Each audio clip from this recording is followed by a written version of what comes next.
taona raiky ambiroapolo sy roa arivo ity satria androany ny fotoana voalohany izay ahafahantsika manokatra sy manomboka ihany koa ifandarana l'invité du jour amin'ity taona raiky ambiroapolo sy roa arivo ity izany indrindra no antony izay nanasany Real TV Madagasikara raha matoa tale amin'ny serasera eo anivon'ny fiadiana ny Republique ny Madagasikara iaraka anokatra an'izao ifandarana l'invité du jour zao ho amin'ity taona raiky ambiroapolo sy roa arivo ity araka ny sary efa narahantsika teo dia efa tonga ato amin'ny fobetoerany Real TV Madagasikara izany tompona raikitra ambony eo anivon'ny fiadiana ny Republique zany miaraka anao tompoko ary manasanao ampanajana tiavana ihany koa androso atao anaty efitrano.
Tompoko lahy sy tompoko vavy anterina ny araba izay efa naroso ny namana mpanao gazety amendrika Razafindratsima ialana tsiny ihany koa ny mety tsy fahatombanan'ny feo izay voaraintsika tany an-tokantrano tany azanato zany aiza nefa dia isaorantsika ianareo tsy nisaraka taminay teto amin'ny Real TV Madagasikara ho amin'ity alina ity fotoana izay andrasan'ny maro dia ny fanasantsika andramatoa talian'ny serasera eo anivon'ny fiadidinan'ny Republika averiko ihany nasaiko manokana ianao satria androany moa ny fotoana voalohany alokafa nasianomboana indray ny fandarana l'invité du jour eto amin'ny Real TV Madagasikara anisany nandrandraina ary niangavy anao mihitsy izany no isaorako anao namaly ny antso raha matotalean'ny serasera ny fiadidinan'ny Republika.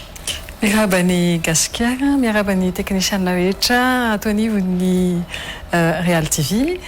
dia miaraba aloha voalohany indrindra nahatratra ny taona 2024 ary nahavita nandiany ny taona 2024 izay sedra lalina sy enjana nolalovany izao tontolo izao fa tsy ny firenena malagasy rehetra misy ireo namoiny ainy izay miondrika ampanajana amin'izy ireny ary mankahery ireo fianakaviana isika tafahoana somatsara amin'izao takarivo izao dia miaraba velonaina enganeka hitondra soso fanambinana ary indrindra fahasalamana ho antsika tsiraray avy ho anao ho an'ny ekipa rehetra eto amin'ny Real TV ary ihany koa ho an'ny mpijery rehetra sy ny mpihaino rehetra manaraka an'izao fandarana izao ity taona vaovao ity eo ambany fitahirin'Andriamanitra manotoy ny ady hevitra gasikara mariaka tona fa nareo ny antso ary dia tena ny angavo mihitsy moa ianao efa saika tsy nanao mihitsy a fa dia noza fiangavian'izay no ny fiarah-miasa dia nanaiky ampanetretena lehibe satria everiko fa fotoana ihany koa zao tsara hitondrana ataontsika hoe fankahirezana fanazavana ary ihany koa filazalazana ny zavabita sy ny kinasa araky ny efa fanamafisana nataona andriamatoa filoham-pirenena tamin'ny faraka amin'ny telopolo ny volana décembre farany taona teo makasiriky indrindra tompoko dia anterina hatrany zany fisaoran'izany satria tena niangavy tokoa hatramin'ny maly hatramin'ny maraina ary mbola somary natahotra kely ihany kanefa nanaiky ny fanasana ianao ramatoa talia ny serasera ny fiadiana repoblika raha siraka ao dia angataka ray minitra kely avy aminao aloha hitodika kely ho an'reto ampanaraka ny fandaratsika isan'andro isan'andro satria mba misy fanamariana kely tsara atao ihany ny voalohany aloha dia misaotra atsika rehetra izay mpankafy ny Real TV Madagasikara izay tsy sasatra ny antso amin'ny telefona nandefa ny SMS tamin'ny finday nandefa ny message privé ihany koa natao amin'ny page Facebook ny Real TV Madagasikara nataty amin'ny tena manokana nanontany hoe fa oviana ihany vao misy ny l'invité du jour fa aiza ihany ny fandarana l'invité du jour dia tsara manamarika atsika araka ny nambara tany amin'ny farany taona moa fa somary niala sasatra kely ny tenanay moa dia izay indrindra no antony mahatonga atsika zany miverina indray ao anatin'ny fandarana manomboka androany zay ankasirana atsika rehetrarehetra tsy nisaraka taminay zay no fanamariana tiako apetraka fa ity ampiandohana aloha raha siraka ao ramatoa talia ny serasera ny ivony fiadidinan'ny repoblika dia tsara no mampatsiahy atsika pijery any antokatrano fa ramatoa Rina Rakotomanga dia isan'ireo vahintsika izay niavaka tamin'ny taona 2024 satria ianao no anisan'ny fandarana ny rahana taminao zany no anisan'ny be mpijery indrindra teto amin'ny Real TV Madagasikara tamin'ny taona 2024 iny ranomarina misy an'ity sary ity ho fanamarinana zany mba tsy razana indray fa miresaka indray ny Real TV Madagasikara ao amin'ny teknisiana dia hitatsika eo amin'ny fahitalavitra io fa nahatratratra any amin'ny 7614 ny mpijery mivantana zany hoe malaraka tsy tapaka tao amin'ny Facebook nandritra n'lay adihevitra ianao tany amin'ny faharoapolo ny volana jolay tany ary record mihitsy zany satria ny filo teo aloha maraka ravalomalana ary dia tany amin'ny 7500 tany ary ny fandarana manokana irana tamin'ny professeur Raymond Ranjeva dia tany amin'ny 7400 tany hoany midiky zany fa tena miandry ny fanazavanao zany ny vahoaka malagasy manerana ny nosy sy manerana n'izao tontolo zao apatsihivina ihany koa fa tao anatin'ny rara izay makasika ministry ny fahasalamana amadimady tamin'ny fotoanandro izay tena nafana be sy nazahoan'ny fanjakana tsikera mafy ary fanakanana mihitsy aza ny vaivay no nivian'ny ananao teto amin'ny fandarana l'invité du jour izay volana jolay taona 2024 izay izay mariana fa izahay eto amin'ny Real TV atrano aloha no miantso anao ary manaiky an'izany fanasany zany ramatoa Rina Rakotomanga Rakotomanga ve androany dia atsoko hoe ianao nga no mpamono hafa ny fitondrana satria dia ao anatin'ny raha mavaivay indray zany satria ny raha volamena 73,5 kilo no ataontsika tena mangotraka amin'izao fotoana zao anisan'ny tena malaza ihany koa ary nanatsoko sy ny asako anao zany ao anatin'ity fandaran'ity raha ohatra ka ny akamaroan'ireo tompona ndraiky mpanjakana rehetra zay natsonay teto amin'ny Real TV tena anda avokoa ary tenenareo tena mitsipaka marondrano ivahiny eto mitsy niresaka n'ity raharaha ty natompona ndraikitra eo anivo fitaterana anabakabaka na ny ministra na ny tsy nisy fa dia ianao manaiky an'izay fanjany zay dia izay no isaoraka anao tena nataoko lavalava mihitsy satria ianao no hoan'ny tompona ndraiky mpanjakana masamby seda vahoaka hitondra fanazavana satria miasa sainy reo vahoaka zao manoloana an'izay raha rehetrarehetra zay ka dia isaoraka anao nazanatranay za nefa tsy dia nda raha volamena loatra no iatsoko anao fa eo ihany koa zany ny rotona zay nitantananareo ny firenena eo ihany koa no mety hoendriky ny fitantanana amin'ity taona ity satria mitombo isan'andro ihany koa ny fampanantenana ohatrany mbola mary fampelezakevitra satria to isy téléphérique indray amin'ity taona ity ho resantsika ihany koa ndra raha politika mafampana raha sitraka ao izay ny zavatra misy ngamany ramatoa Rina Rakotomanga fampidirana kely lavalava kanefany ialana tsiny aminao tomboka tsisy tsiny ny atonga avaketo aloha voalohany indrindra dia iresaka itafa anazava fa tsy resaka manokana mombana raharaha tokana na raharaha ohatra ny voalazanao teo hoe ny resaka volamena tsy volamena ihany marobe ny zavatra azo resahantsika eto satria betsaka ny zavatra misy eto amin'ny firenena na nitranga na ny hoavy azo resahana avokoa resaka momba ny covid tsika satria sao dia adimy fa mbola ao anatin'ilay aretintsika amin'izao fotoana izao iresaka momba ny tanjona sy ny laminasa napetraka tsika ara-zadinoana fa nametraka ny filoam-pirenena ny hoe taonan'ny asa ty taona ity na dia nisy arany asa ataontsika hoe somary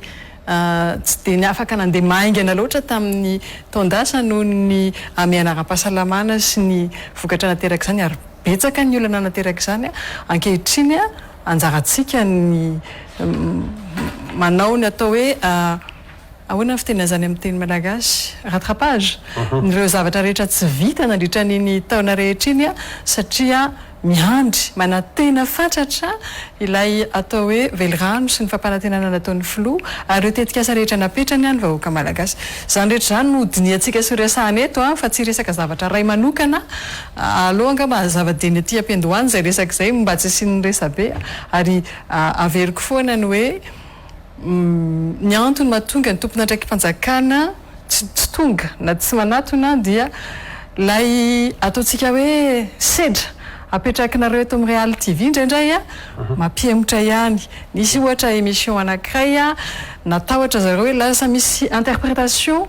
à la Real TV le zavatra nytenenina fa tsy lay zavatra tena nieritreretin'ilay olona nytenenina dia nanomboka hoe matahotra irakatra any amin'ny Real TV satria manjary lasa misy interprétation le izy fa tsy lay tena fait réel za moa efa zatra mpanao gazety rahatelo tsy dia matahotra interprétation loatra fa vonona ny sedran'izany io koa miankina be da be amintsika mpanao gazety ihany koa ary tiako ampitaina aminao zany satria ianao zandriko arakasa tiako narataona moa fa ianao mahay mikabary noho iza manana fomba fahendrena kokoa noho iza tiako foana nampitaina hoe rehefa miditra amin'sehatra ny asa fanaovana gazety tsika afaka manana ny hevitrytsika ary tena zany ara ny ilaina fa tsara ihany koa indraindray ihany mampivoatra ny hevitry ny lay olona asainareo na ny ataonareo interview mba tsy ho déformé loatra aloha satria zay mampihemotra anjareo manontany satria za gaga amin'ny mampitompony ndraiky ny seraserany teny fa maninona hono tsy mety miakatra any amin'ny Real TV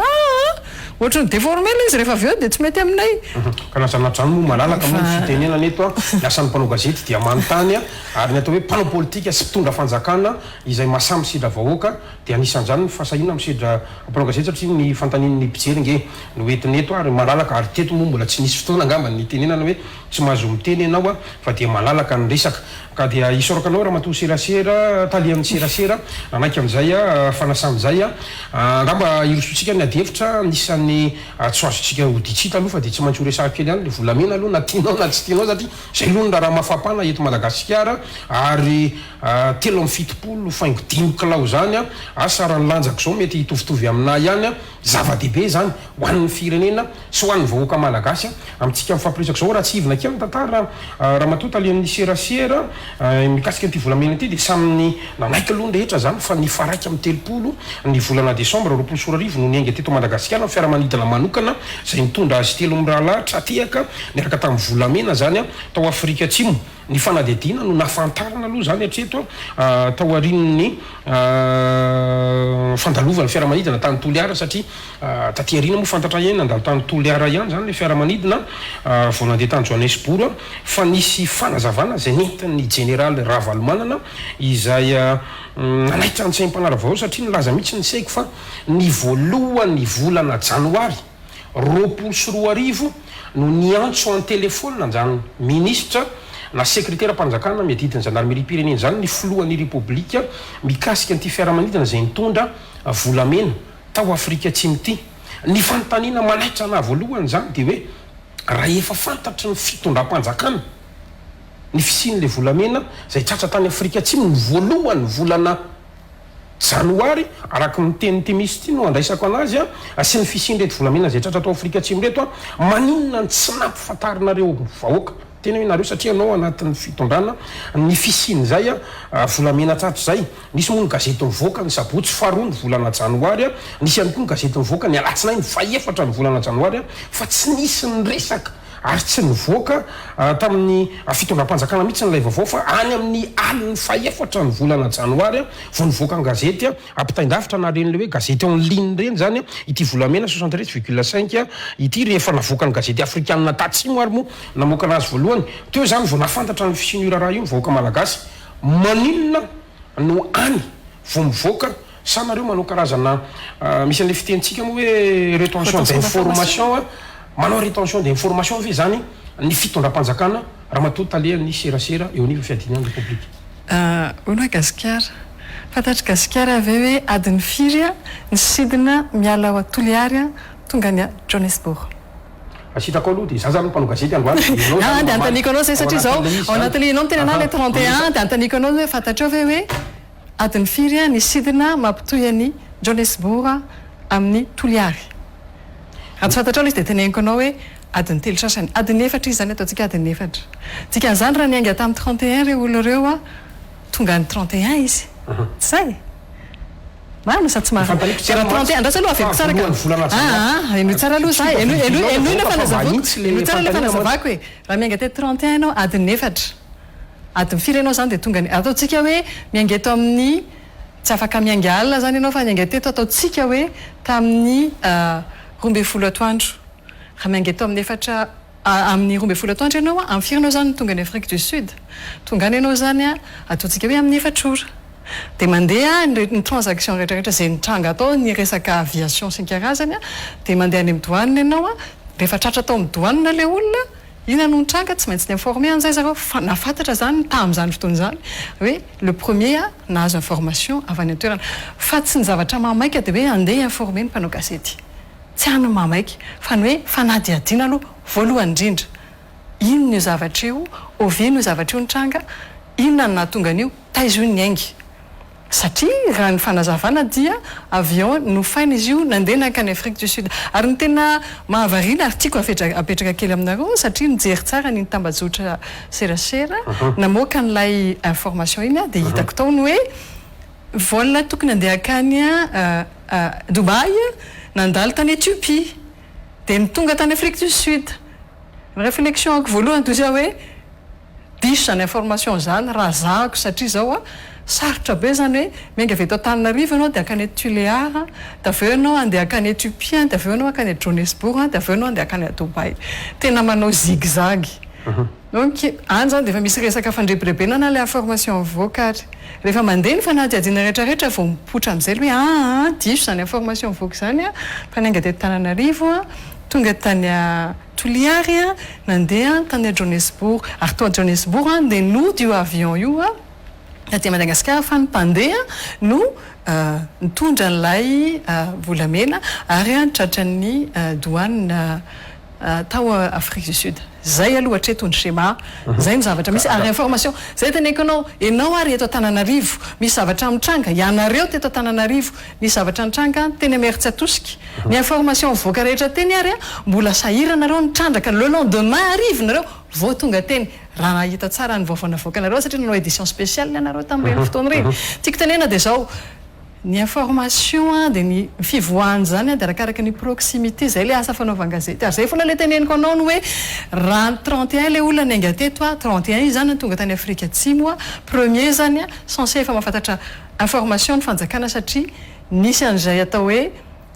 information avy any ataontsika hoe fangataham-panazavana avy any amin'ny zareo reto passager reto hoe avy any aminareo marina reto ny zavatra netiny zao ny zavatra infraction tratranay aty Afrique du Sud ianao ihany tao nyteny tamiko fa ny seg no nyteny ala izy ny rehefa niantso anazy ny voapirenena ny voalohany volana janoary averiko tsara aminao le izy hoe ianao arô eto Madagasikara etsy Meritsi atosika le lendemain ny apitsony iny vao mahafantatra vaovao ka ahoana mo zahay le lendemain zay nafantatra ny information tsy maika mihitsy ny hoe andeha zakazaka iamory mpanao gazety tsy zany mamaika fa ny hoe inona marina nitranga izy reo olo reo andao atao ny fanadiadiana fa tsy hoe natahoatrynareo tsy tonga aty Madagasikara izy fa nafimpinina tsy hany mihitsy ny resaka hoe inona andeha atao ko mpanao gazety tsy ny mpanao gazety ny mamaika fa inona ny zavatra nitranga zavatra maripototra no omenany olona fa tsy zavatra foriporonina na zavatra spéculation zay le teneniko hoe spéculation no voaka voalohany zay ary na information mbola tsy nafantatra akory tamin'ny zahay taty ambadika ny hoe ahoana ary zany mandeha tany Éthiopie vao midina ny Afrique du Sud vao hitratra any Dubai mais ça c'est du n'importe quoi aveo indray hoe tsy zay le izy fa aveo Antananarivo nakany Toliary nandeha nakany Johannesburg zay le teneniko anao hoe ny information tsy ny fiazakazahana ny fahazahonana azy ny zava-dehibe fa mifananana vaovao maripototra ary ny fanadiadiana atao zay foana ny any apetraka hoe matoa le olona nasaky nanao an'le izy tamin'le 31 décembre efa nisy zany atao hoe intention satria amin'izany 31 décembre zany manao fety ny olona efa ataontsika hoe efa ny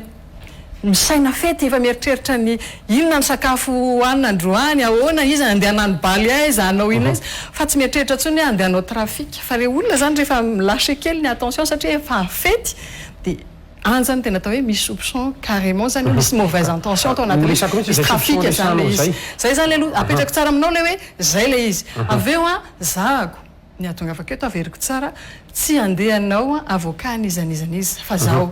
misy commissionna manokana napetraky ny fitondram-panjakana ary napetraka andriamatoa filoam-pirenena nandritra filan-kevitra ny ministra natao voalohany tamin'ity taona ity ny hoe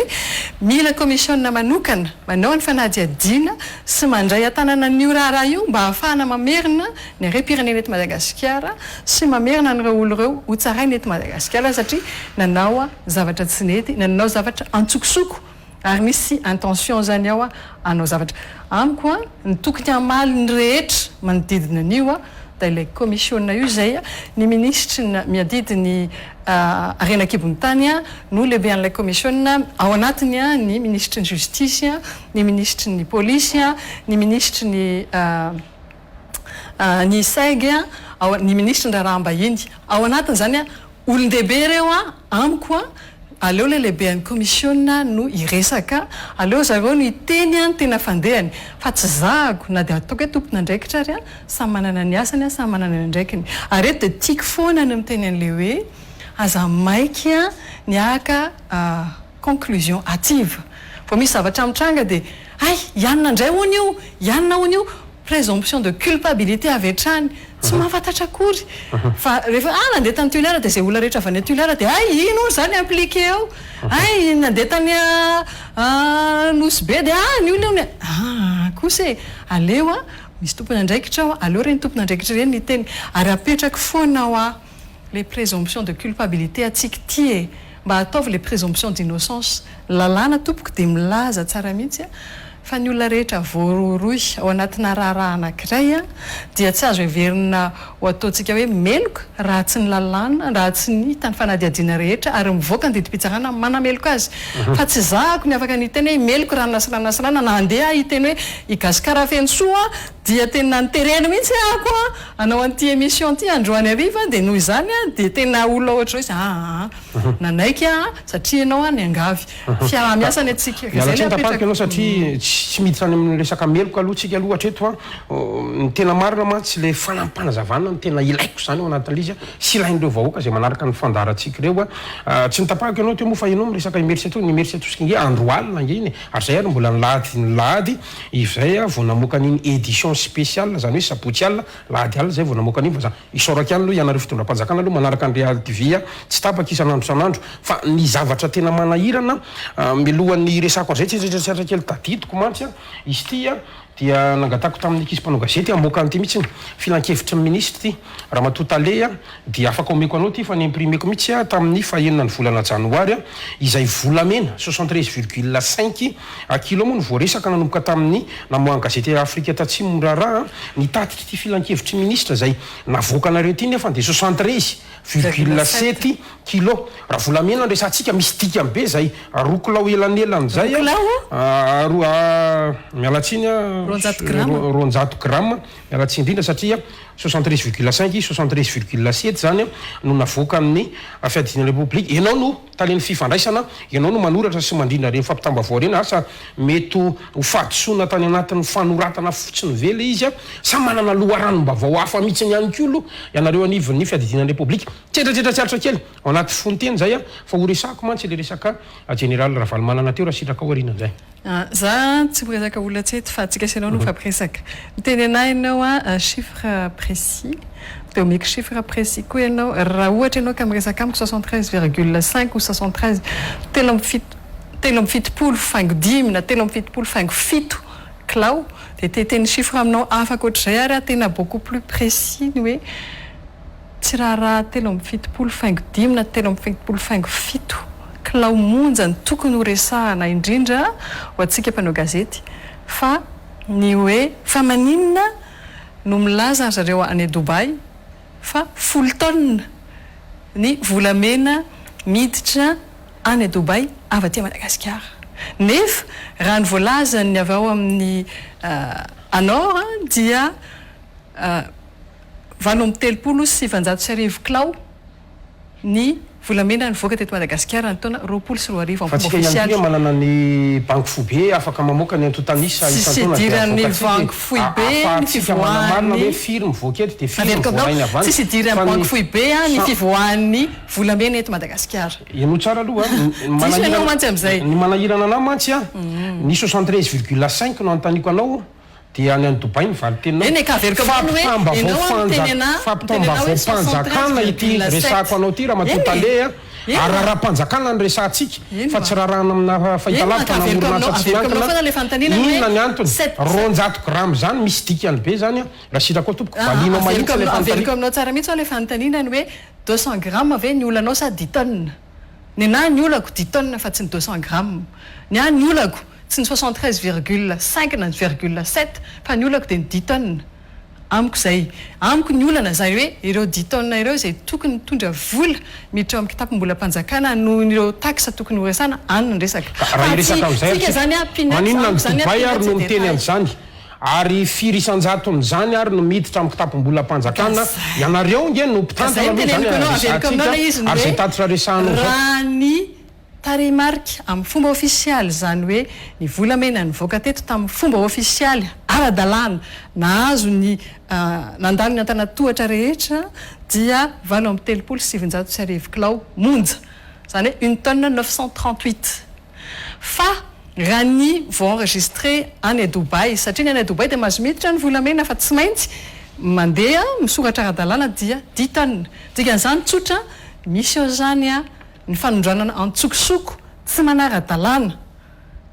ary zany a no isan'ny edivan'ny fitondram-panjakana amin'izao fotoana izao ny amantsy zavatra tena manahirana ny saiko ary tiako isarirana ny saintsika rehetra dia ny hoe ny fanjakana dia miady amin'ny famerenana ny ara-dalàna misy a ny atao hoe Agence nationale de la filière or na ny anor. Ny anor dia mandrindra an'izy io ary manome lalana ireo orinasa afaka manondrana izany. Fa maninona le olona manao trafika no tsy mandeha amin'izany lalan'ny fahamarinana izany. Satria te hazo be, satria tsy te hanao rapatriement de devise, satria tsy te hanampy amin'ny fampandrosoana ny firenena, satria tia kely. Tia be moa zany fa tsy tia kely intsony. Zay le teneniko anao hoe le olana hoa tsy resaka 200 grammes ny olantsika fa misy resaka hoa betsaka kokoa noho izany any tokony adevitra any tokony hoentina ny hoe raha iresaka ny totanisitsika androany raha matotale manana eto ampelantanako tsy ianao rery manana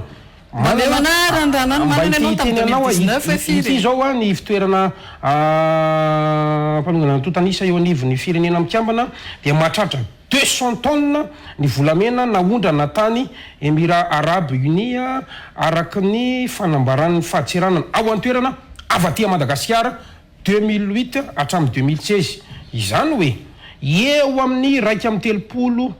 zany na faingo 9 tonnes kaloha fajikela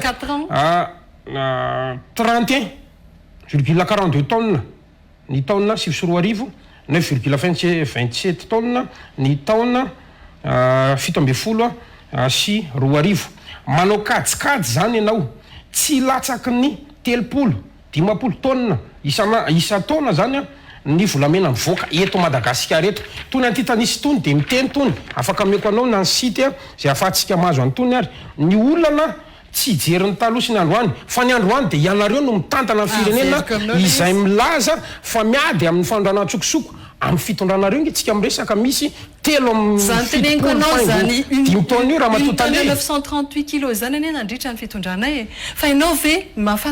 afaka miteny amiko androany fa tsy misy organisation mafieuse ao anatin'ny zavatra io ianao hoe dia sa mahasaky miteny amiko fa hatramin'izay teto Madagasikara dia tsy nisy ny fanaovana fanondrana atsokosoko fa noho ny fitondranay vao nisy zany so dia mbadiso ianao ihany arô miteny tamiko namoaka chiffre ianao teo andraso aloha namoaka chiffre ianao teo hoy ianao teo hoe tamin'ny 2017 31 tonnes no nivoaka teto fa maninona zany tsy déclaré raha nivoaka tany amin'ny agence nationale de la filière or latsaky zany tena lavitra dia lavitra noho izany averiko tsara aminao misy ao organisation mafieuse mamoaka zavatra tsy ara-dalàna ka tsy ny fanjakana ny hoe mamoaka an'ireny fa ny olona manondra ratsokosoko tahaka ny hoe rehefa misy ve ny fanaovana ireny atao hoe trafic na drogue ireny dia lazainao fa ny fanjakana any Brésil ohatra no mpanondrana an'ireny non zay ataoko hoe aleo tsy disoina ny opinion fa misy foana ny mpanararoatra mpangalatra misy foana ny tikely misy foana ny tsy te hanampy ary tsy te hitra amin'ny sehatry ny ara-dalàna sotra be le fandanika Madagasikara ve tany misy fanjakana tompoko misy ny fahadseranana misy ny tompona andraikitra sampandraraha isan'ny tokony eto Madagasikara fa misy zany zavatra zany itsika eto Madagasikara angeny fanambarana ara-dalàna ny voaraitsika fa tonga any amin'le firenena zay ity avy amin'ny Madagasikara ity avy any Madagasikara dia hoy zay hoe ale Madagasikara ka pasoara ve zany fatatrao ve fa tamin'ny faharoapolo ny volana oktobra ny taona 2021 no nitsahatra ny fahazon-dalana mamoaka ny volamena eto Madagasikara natsahatra ny fitondram-panjakana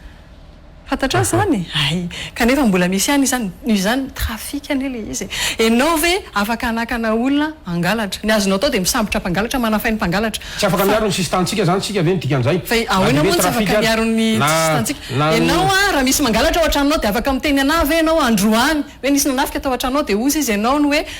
ka za zany tsisy maharo anah fa tsisy nisy nanafika atao an-tranoko so dia zavatra hafa ny anafiany mamenatra an'andro any raha matoriana ara-kotomanga dia any ajonay sibotro tratra ny volamena avy eto Madagasikara te hitena hoe fa aiza ny fireneko no tsy nahita an'izany teto fa any aman'olona vo hita alisa any le olana fa tsy any amin'le hoe iza na iza manao inona averiko foana aminao ny hoe enao ve oa raha misy mpangalatra le mpangalatra iny ve oa hoy izy enao hoe ihany efa rehefa fantatrao mpangalatra dia samborinao gadrainao menao ny famaizana rehetra fa iza no miteny anao fa ao anatin'ireo système be da be izay efa mipetraka amapolo taona ny maro teto amin'ny firenen'ireo tsisy tia manao kolikoly eo anatiny ao tsisy tia manao fa iza no miteny anao fa tsy miady amin'izany kolikoly zany natao raha tsary tadidinao tsara fonina indray fitondrana ny filoha Andry Rajoelina ny fa 7 ny janoary 2024 dia tafiditra tao anatiny kabary ny hoe tolérance zéro amin'ny kolikoly dikan'izany niza manao kolikoly na manao ny trafika ka manimba ny firenena dia migadra manefa ny saziny mamerina ny volam-panjakana na iza tsy akifity tena manahirana mantsy raha tsy hitako mihitsy ny hoe tsy hoe tsy mahafeny sistany malagasy aza afangaro ny fanaovana trafika sy ny tsy fifehezana ny sistany tsy mitovy zany ohatra aminao ny général Ravalomanana Risara zay mpikambana eo anivy ny gouvernemanta voalohany moa satria izy no afaka nanontaniany mpanao gazety zany tamin'ny fahatimy volana janoary fa nilaza fa atao hoe nisy kamerany vonoina zany mihitsy zany tany amin'ny senanam-piaramanidina io aloha tsy fantatro natao hivaky ve na tany Toliara satria roa andro tateo aoriana zany milaza zany fa tsy nisy nafantatra ny polisy ny fahatserana ihany koa tsy nisy nafantatra le fanontaniana zany fa iza zany miandraikitra ny caméra eny anivon'ny seranam-piaramanidina le tranga le pasoara mihitsy nitsika ny tena olana rehefa misy ve ny tambajotra izay ataontsika hoe mieux organisé comme le système mafieux any ivelan'ny Madagasikara nareo nge mpijery film anareo eto mamoaka film an'ireny foany le gangster reny fa rehefa minutieux ny zavatra ataony zareo na enao io arany tsy mahavita ametraka fanontaniana fa enao fotsiny dia tehaka bravoany zareo indray zay le teneniko anao ny hoe misy natao organisation mafieuse ninina titsika na tsika ao anatiny atao hoe trafika rehetra zay ny mahatrafika tsy marina le izy anjara ny fanjakana ny mamona an'izany sy miady ny tsisiny zany eto an-tanindrazana tsy hoe ako hoe zao fitondran'Andriamatoa Andry Rajoelina zao ihany no fa nisy ny trafika enao ihany teo no lasa fa raiky amin'ny 3 taona 10 taona fa nga izy teo tamin'izany zay le teneniko hoe aleo azava ny resaka misy ny trafika eto Madagasikara ady atao amin'ny trafika no atao ny fitondram-panjakana ady atao amin'ny kolikoly ny atao ny fitondram-panjakana fa tsy hoe fanjakana indray kory no ndeha ampiroboroboan'izany tsy atopoko ady amin'izany tolérance zéro io efa napetrako tato aminao teto raha tadidinao hoe mametraha kely izay mametraha kely zay no mivadika système mafieuse rehefa aveo rehefa mametraka kely ihany na mahazo kely ihany na mahazo kely ihany dia makipy maso dia mandalo daholo ty zavatra rehetrarehetra ty an'ilay corruption daholo ny anton'izany rehetrarehetra zany fitiavana vola tsy te hampandroso firenena ny anton'izany rehetrarehetra zany fa tsy ny fitondram-panjakana mihitsy ny andeha anao an'izany zao anefa ny tsara ho fantatritsika ao anatin'ny fitondram-panjakana io tsy aro anjely avokoa ny olona tsy aro hoe ohatranao avokoa ny olona ka hoe mahitsy tia ny lalana dia tia fa ao misy mibilibiloka misy ny tsy mivoaka amin'ny facture anao raha tsy dipra le sondro ray loasa voilà ka tsy lisy sondro ray loasa tsony to efa sondro maromaro ao anatin'ny loasa manondra anao zany dia manimba n'ilay système ary misy moa miteny aminah mihitsy hoe izy ity madame Rina Rakotomanga hoy izy dia na inona ezaka ataonareo ratsy manova toe-tsaina ny mpitatana rehetra hatrany amin'ny mpamafatrano any anatin'ny birao-mpanjakana ka hatramin'ny ministra tsy androso ilay firenena fa mangatratra fotsiny nareo takanikanakana amin'ny lomano fa maninona ho satria ilay système nefa pourri ilay système nefa nanomboka tany amin'ny fisosiana tadidinao asa tamin'ny fotoan'andro ny hoe raha tsy ao anaty listra tsy misosy nanomboka ny toetra raha ohatra an'io ary zay efa ataontsika hoe ancré ao anatin'ilay toetsaitsika ilay fitiavakely ilay fitiavana kolokolo fitiavam-bola diso tafahoatra dia mahatonga an'izao zavatra rehetrarehetra zao fa ady amin'izany ny atao tsy mora sarotra le ady fa tsy maintsy atrehana satria efa nekena ary zay no mbola sahiko mijoro eto aminao eto ary tena mahafinaritra amin'izany teninao zany dia hoe mezaka ary miada ny fanjakana manoloana an'izay ady atao ny fanjakana zay nisy any fanontaniana zay manitikitika mihitsy dia tsy misy voakitika atsamitsika amin'ny fampiresaka zao aloha le mpiasa ny faditsiranana sy ny polisy ary ny zandary izay mampametra-panontaniana amin'ny mpanarabavao sy ny mpisolo vavany reto le voaroro izay efa nampidiritsika amponjy reto manoloana io raha volamena io voalaza moa zany fa tsy nahafantatra na inona zany izy ireo na fahatseranana na polisy na zandary zany ary izay serasery zay no ezan'ny voizina mba tsy teny hoe ezan'ny voizin'ny fanjakana ny gazety mpanoana fanjakana ny tamadrotra serasera na ny compte fake moa zany fa ny compte manoana ny fanjakana ny fantaniko zany hoe tena izay tokoa ve ny marina tena tsy nafantana ve izy ireo sa misy zavatra hoe atahoran'ny fitondrana zany ny fikitikitiana an'ity sampandra na fahatserana zany na polisy na zandary maninona tsy misy voakitiko reo tompoko tsisy atahoran'ny fitondranana ny kely raha satria angamba ny avery koa na lay hoe izy ny eo amin'ny fitondrana ankehitriny izy no mametra mampiatra ny lalàna fampiarana ny lalàna no atao io ange gasikara dia tsotra ny mpanao trafika dia mitady foana ny hoe ianona olona ambony azoko endrikendrehana sy ataoko hoe complice koa sitrany elo mba ho dédouanier fa ny hafa manao anazy ao anatina filozofia jereo nareo manao film mijery film eto hoe jejereo reny film na trafiquant hitanareo be dabe reny Pablo Escobar malaza dia malaza hainy rehetrarehetra fantatrao tsara ny tantara izy namany daholo ny olona rehetrarehetra ary dia gaga daholo ny olona fa nga reny namany ianina fa izy ny trafiquant de drogue malaza indrindra eran-tany ary tena ikuizany ka ohatr'izany ihany koa misy an'izany eto Madagasikara saingy zao tsy mbola hita le izy fa hitadiavana tsy anjarako tsy anjaranao tsy anjaran'iza fa misy any atao hoe mpanao ankety aho fa tsy misy zavatra atahoana ny fanjakana nefa ny ao anatin'ilay izy ianao tsy commissaire ratandra za tsy vaky mpitsongodia tsika tsy mahalala an'izany fa aleo ny tompona ndraiky mpanjakana izay natao anao ny fanadiadiana nomena andraikitra efa naveriko taminao taony hoe misy commissionna manokana izay napetraka taritin'ireo ministra ny ministra ny misanany arenakibony tany no mandrindra izany ataontsika hoe commission zany misy ny enquêteur koa ao anatiny ao aleo aloha andeha ny fanadiadiana zay le angatahako hoe la présomption d'innocence aleo andeha ny enquête fa raha manao pression be loatra amin'io tsika tsisy varany ny enquête fa bakile le enquête aleo andeha tsara ny enquête aleo andeha araky ny tokony ho izy fa ny pression azotsika atao dia ny hoe tsy azo avela ho matimomoka fotsiny ihany io ary hitatsika angamba raha niezaka ny fitondram-panjakana dia ny hoe ny amerenana amin'ny fomba rehetra ireo are-pirenena navoaka tsokosoko teto Madagasikara zao mantsy aleo azava tsara ny resaka reny volamena reny ny angavany amina mpitrandranka madinika aleo lazava tsara le filière misy ny mpanelanelana dia misy ny mpanangona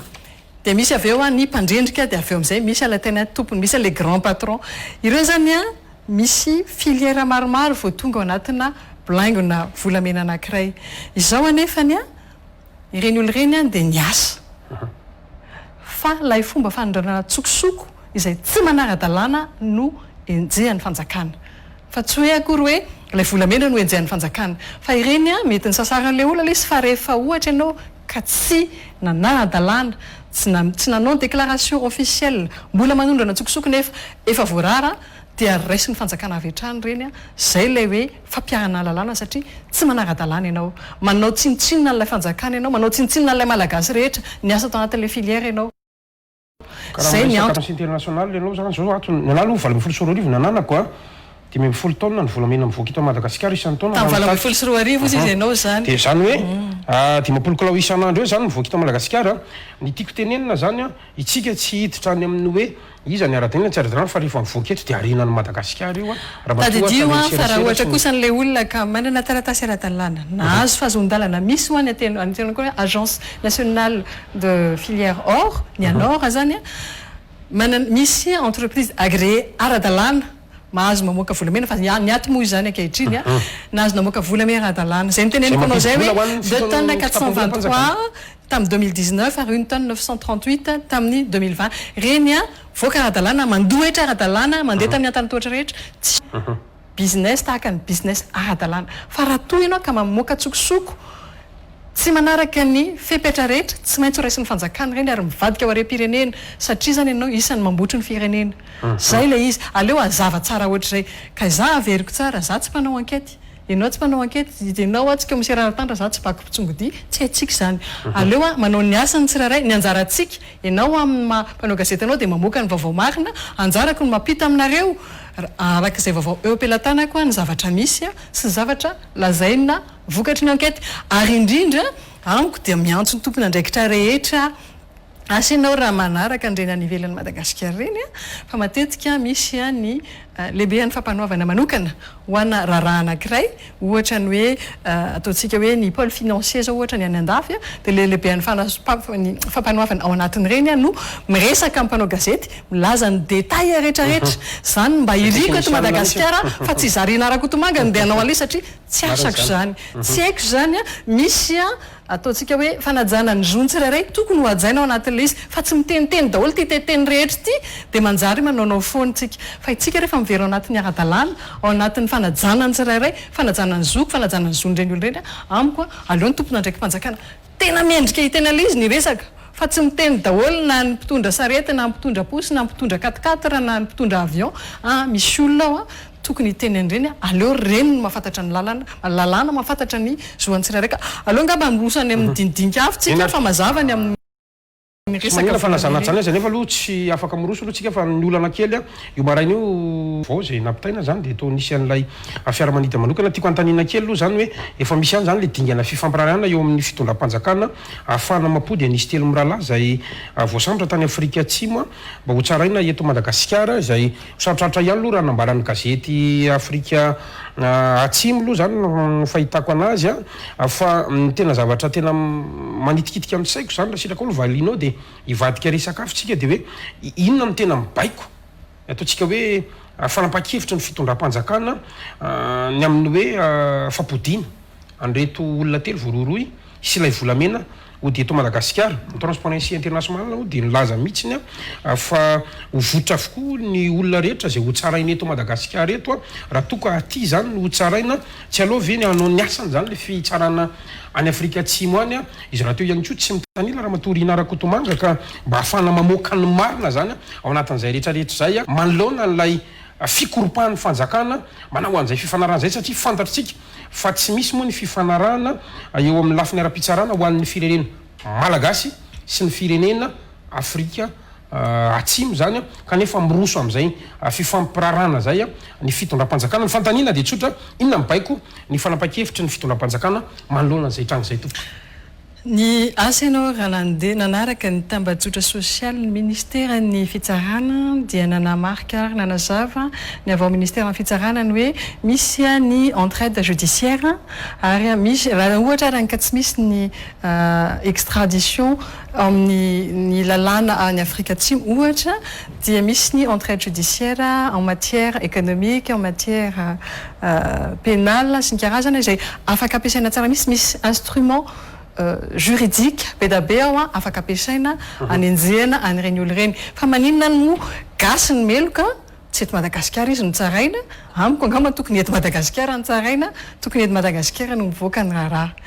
misy miteny hoe Transparency International reto ONG sy ny karazany reto fa maninona moa tsy eto Madagasikara fa ngano mpitsara rehetra eto Madagasikara dia manao kolikoly fa maninona ny tsy amena lanjanyfananantsika no mivoaka fa ny atahoran'ny olona sy ny aiady hoe misy zavatra atahorana ivoaka ny marina samy fitsarana ihany ary dia maninona ny tsy atao any andasa aloha hoe ianao miteny zao hoe mpitsara eto Madagasikara misy mivita eto Madagasikara dia mifeha ny fanondranana antsokosoko dia tsy maintsy voasazy ny lalàna zay mpanondrana tsokosoko rehetra dia tsy maintsy toriany ny fanjakana enjehana araky ny lalàna ka tsy olona ny Afrique du Sud no toriana fa ny olona teto Madagasikara nanao trafika niainga avy eto Madagasikara asa raha natsiaranao misy pilote frantsay tany nandeha nitondra rongony tratra tsy rongony moa fa drogue tany ivelany la France ny gadra tany ireo pilote frantsay ireo ary tena niangavo mafy ny filoha frantsay tamin'izany fotoana izany ny amerenana anazy zany hoe fa zao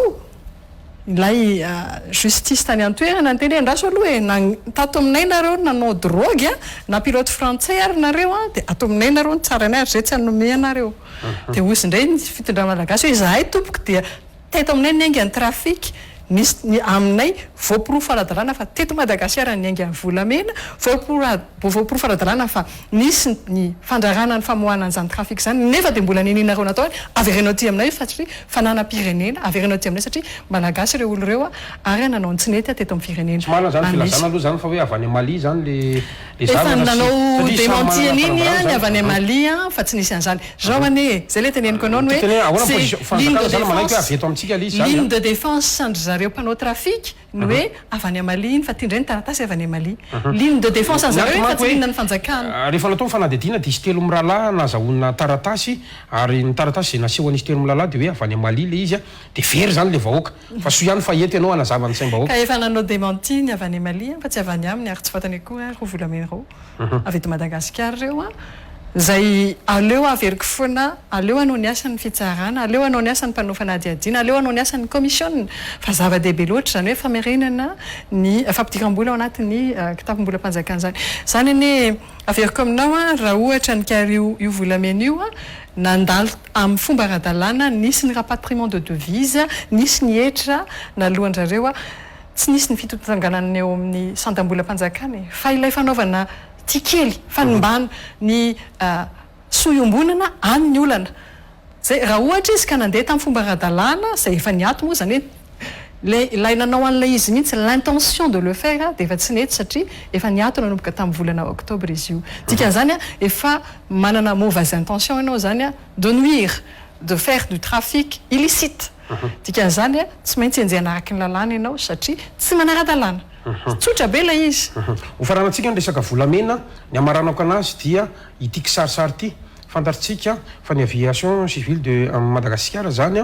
dia anisan'ny rafitra eto amin'ny firenena ary fantaritsika fa fiaramanidina izay miainga eto amin'ny firenena dia miainga avy amin'izany ary zany tsy afaka manao ny asany zany ACM zany raha tsy misy nandeha atoko hoe baiko avy amina tompona ndraiky mpanjakana izay mampatonga na mametra-pamitaniana hoe mety manaiky ve ianareo fa mety hisy olona ambony eo anivon'ny fitondram-panjakana mety ny ray tsy kombakomba tamin'ity famohan'ity ny kisarisary faharoa dia tsotra ihany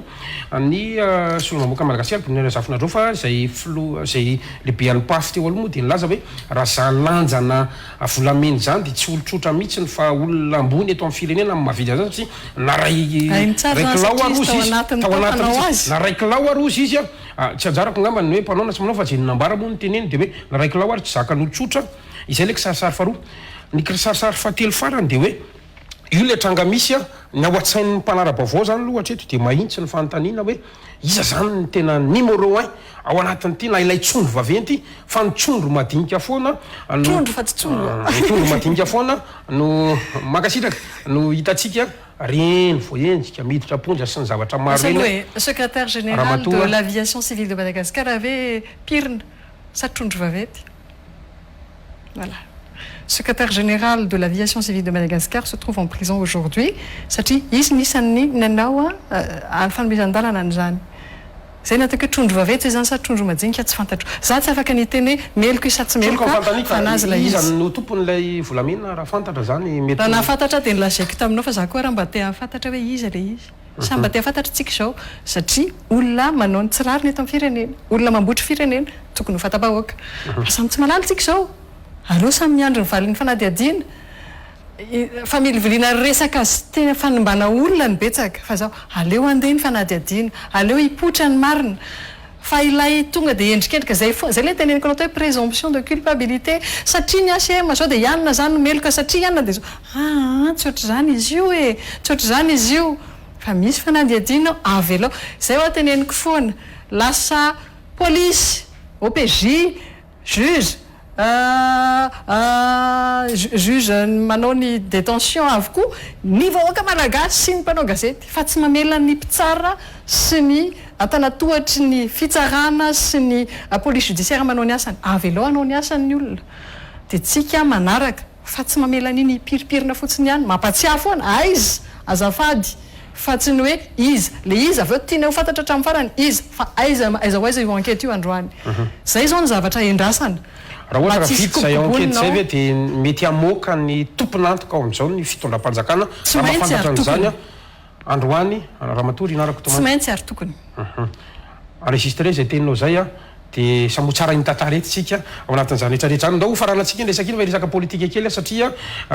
miditra amin'ny atao hoe faharotoana ny tantanana ny firenenareo na zany natranaiza nefa ny sarisary zay mengy aloha amintsika mifampiresaka zao a dia ohatra mipotra kehitriny zany fitakiana maro samihafa misy olona mitabataba ery vondrona ary miara-manonja ary grevy ary ohatrohatr'izany zany rivotra politika iainantsika manokatra ny taona amintsika mifampiresaka zao a raha matory inaraka kotomanga ianao ve tsy mihevitra fa anisan'ny toetra zay novolenareo a ny taona 2024 izao tranga misy a fanaovana fitakiana sy fanozogozonana ny fanjakana izay misy eto Madagasikara zao a narariny na tsy rariny ary raha mitombona na tsy mitombona tsy mibaby ny atao hoe fitezana ara-politika izay nataonareo ihany venareo a ankehitriny io le hoe ny atao ihany no miverina nizongozona ihany koa ve ny fitondram-panjakana manoloan'ny reny a tranga iverenatsika ve ny tantara raha iverenatsika ny tantara tsy ny sovisoroarivo ihany fa andeha koa iverenatsika hatramin'ny 1.7 iverenatsika hatramin'ny taona 2 iverenatsika daholo zany raha ohatra ka zay ny iverenana amin'ilay izy fa tsy anytsika izao ary amiko a reny fitakiana etsero ireny a dia tsotra be d'ailleurs mipodra foana izy misy ambadika politika foana tsika moa dia nanaraka ny lovan'ny frantsay asa tao anatin'ny mianara-pahasalamana goavana nainaina ny frantsay any nisy ny fitakian'ny gilet jaune fa rehefa sepotra tao anatin'ny confinement sy ny rehetrarehetra dia nangina ny gilet jaune satria vao kritika atao avokoa ary ny frantsay dia faran'izay olona contestataire indrindra eto ambonin'ny tany dia itsika malagasy a dia manao an'izany manaraka-efa satria manao an'izao ny any andafy dia aza manaiky koa fa andao anao zao sitrany mba hiverinao fitondranotsika andehanao fiaraha-mitantana dia anao zao politika avokoa zany fa tena tsy mandeha marina ve le firenena zay ny amin'ny fanontaniana mba tiako petraka ary tiako isitomana ny tsainy tsirairay avy tsy mandeha marina ve ny firenena andao tsika hiresaka ny tena mandeha ary rehefa lazainareo fa tsy mandeha ho démontré que mandeha ny firenena tao anatin'ny taona 2024 roa taona ho ianao a afaka teneniko tsara mihitsy nanomboka ny taona 2024 ka hatramin'ny taona 2024 raha nandeha ny kidnapina ny vaivay nanomboka tamin'ny taona 2024 saika isan-kerinandro misy kidnapina foana tamin'ny taona 2024 ny ena ho 5 zany sisa ary tamin'ity taona ity ray sisa tamin'ny taona azafady 2024 ray sisa roa rabe indrindra tikan'izany nandeha ve le firenena misy ve niverina ve ny sécurité sa tsy niverina verina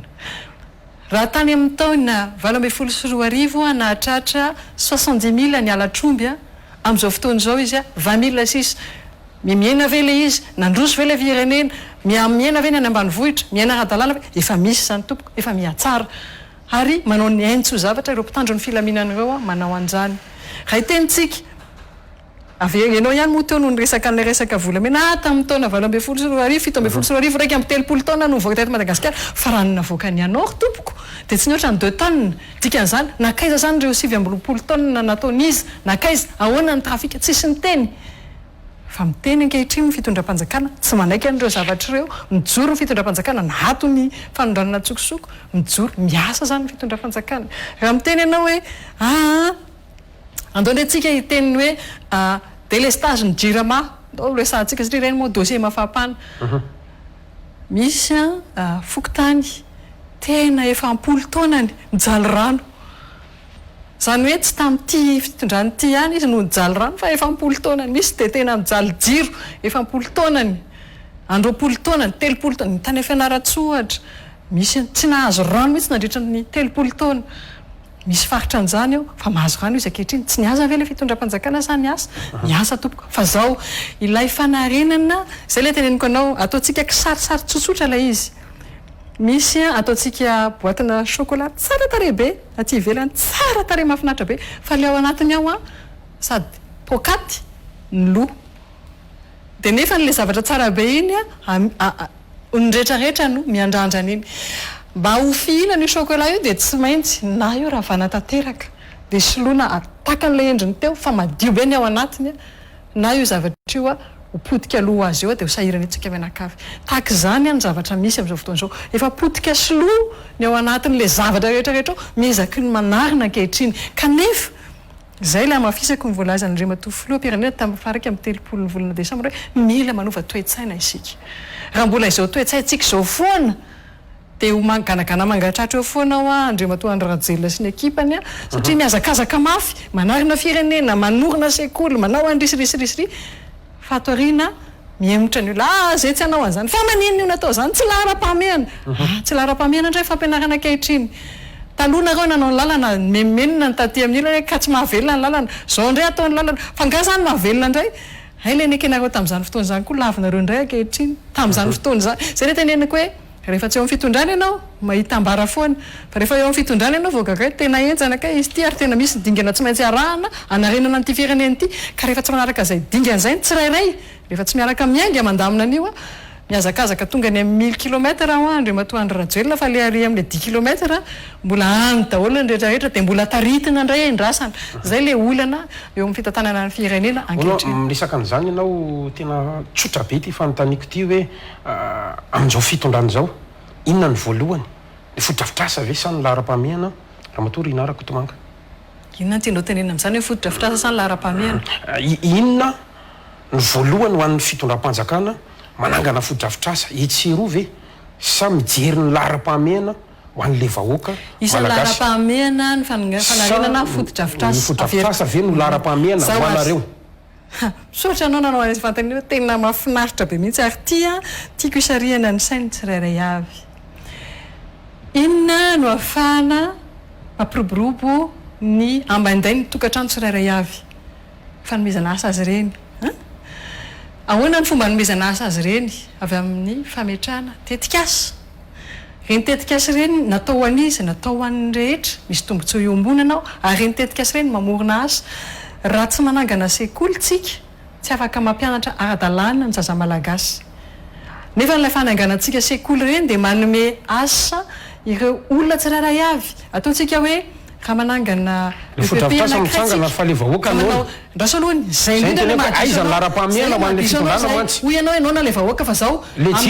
mpanao trano le mpanao andreo trano ireo le maçon le petit ouvrier nahazo karama tsy mihinan-kanina zany aminao fianakaviany ve averiko aminao raha ohatra avaka misy orinasa anankiray mampiasa olona arivo jery amin'ny akapobeantsika zao le malagasy amin'ny akapobeany mihitsy averiko tsara aminao raha misy inona ny lahara-pahamehana ho an'le fanjakana zany manangana sekoly anankiray ataontsika hoe ronjato a ny olona miasa ao anatin'ny orinasa io na tachon io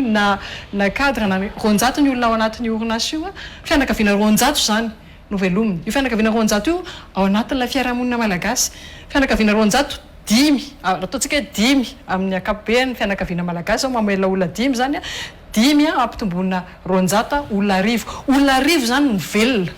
vokatra io asa anankiray io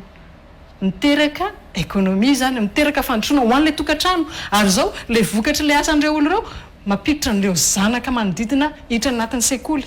zay le tenenako anao hoe ny fotodrafitrasa hatsangana izay atao hoe lahara-pahamehana ihany koa dia mitsinjo ny maha-olona satria mamorona asa ahafahan'ny tsirairay mivelona sy mivoatra araky ny toerana misy azy avy ao anatin'ny fiarahamonina ianany fa tsy hoe fotodrafitrasa hatsangana machine daholo no manao azy fa tsy misy olombelona tsy misy valeur ajoutée ho an'lay assurance lay mpanao fasika mpitaona fasika sy mpamaky vatson-karazany a tsy atompoko matoa misy ndreny a misy chaîne be dabe ao a vao mahatsangana trano ianao tsy maintsy misy fasika misy karazany hazo to reny nefany a misy a mpanao anazy misy trandraka fasika ny asany a misy mpanao vato ny asany a misy a parpaing ny asany a misy a mpanafatra vy ny asany a misy a maçon ny asany a misy a ny asany a mahazo vola zany reny olo reny miteraka fidiram-bola ho an'ilay tokantrano ary ankoatran'izay ilay tombontsoa azo amin'ilay trano mianatra amin'ny mpianatra mahita miasa ny mpampianatra na afaka miasa ny ray aman-dreny ireo mpianatra izay ataontsika hoe raha mbola any amin'ny garabola raha ankizy kely zay le tenenako anao hoe misy chaîne de valeur be da be ao anatina fotodrafitrasa iray apetraka fa tsy hoe natsangany Mahamasina dia nga Mahamasina mitondra inona fa ny ouvrier ao Mahamasina sy ny asa rehetra teraka ireo ouvrier ireo sy ireo asa rehetra atsangany io fotodrafitrasa ngeda be io miteraka asa be da be nge io andao hitantsika danontany daholo hoe firy ny gasy le firy ny sinoa miasa ao dia ohatrinona ny vola azo le gasy mahavelona an'ilay olona ve le izy any zany tokony ady hevitrintsika hoe lay fotodrafitrasa atsangantsika hoe mba mampiditra vola tsara ho an'ilay chaîne be da be izay ao anatin'ilay izy fa tsy zavatra natao ambotry an'ilay chaîne ihany koa ka lasa zavatra fa mamaly ny filan'ny vahoaka ve zany asa ve tsy mamaly ny filan'ny vahoaka izay ny zavatra mamaky any vahoaka ka ny asazao natadavinao dia hoe raha zany tsy anasa dia meo asa hafa zay mamaky ahy mena asa izy amin'ny alalan'ireo fametrahana fotodrafitrasa ireo zay teneniko anao raha pakafasika ny asany raha tsy misy ny asa amin'izao fotoana zao ary inona tsony ny asan'ilay pakafasika angalatra fa raha ohatra ianao ka manangana fotodrafitrasa miasa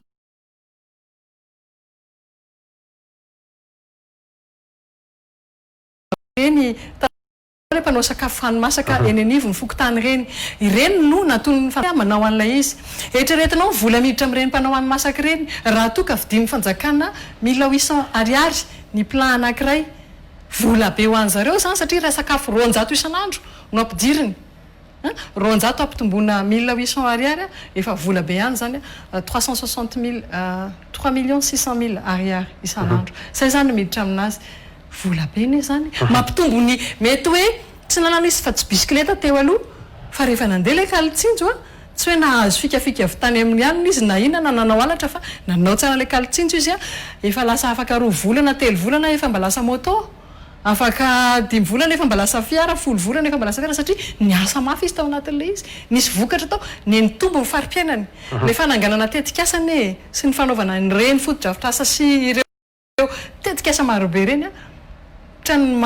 fametrahany fanjakana an'ireny zavatra ho maharitra dia mitondra soso tombontsoa ho an'ilay olona manao azy tsirairay avy ary mitondra tombontsoa ho an'ilay vahoaka iantefany sy ilay manatanteraka an'ilay asa zay zany tiako apetraka foana misy chaîne de valeur foana ho any zavatra rehetrarehetra fa tsy hoe manangana tsena androany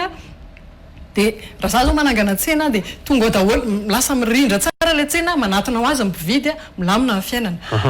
rehefa miresaka fotodrafitrasa ianao manko tiako ararotana kely hoe rotona zay ny lasa raha mato taleny serasera ny fiadidian'ny repoblika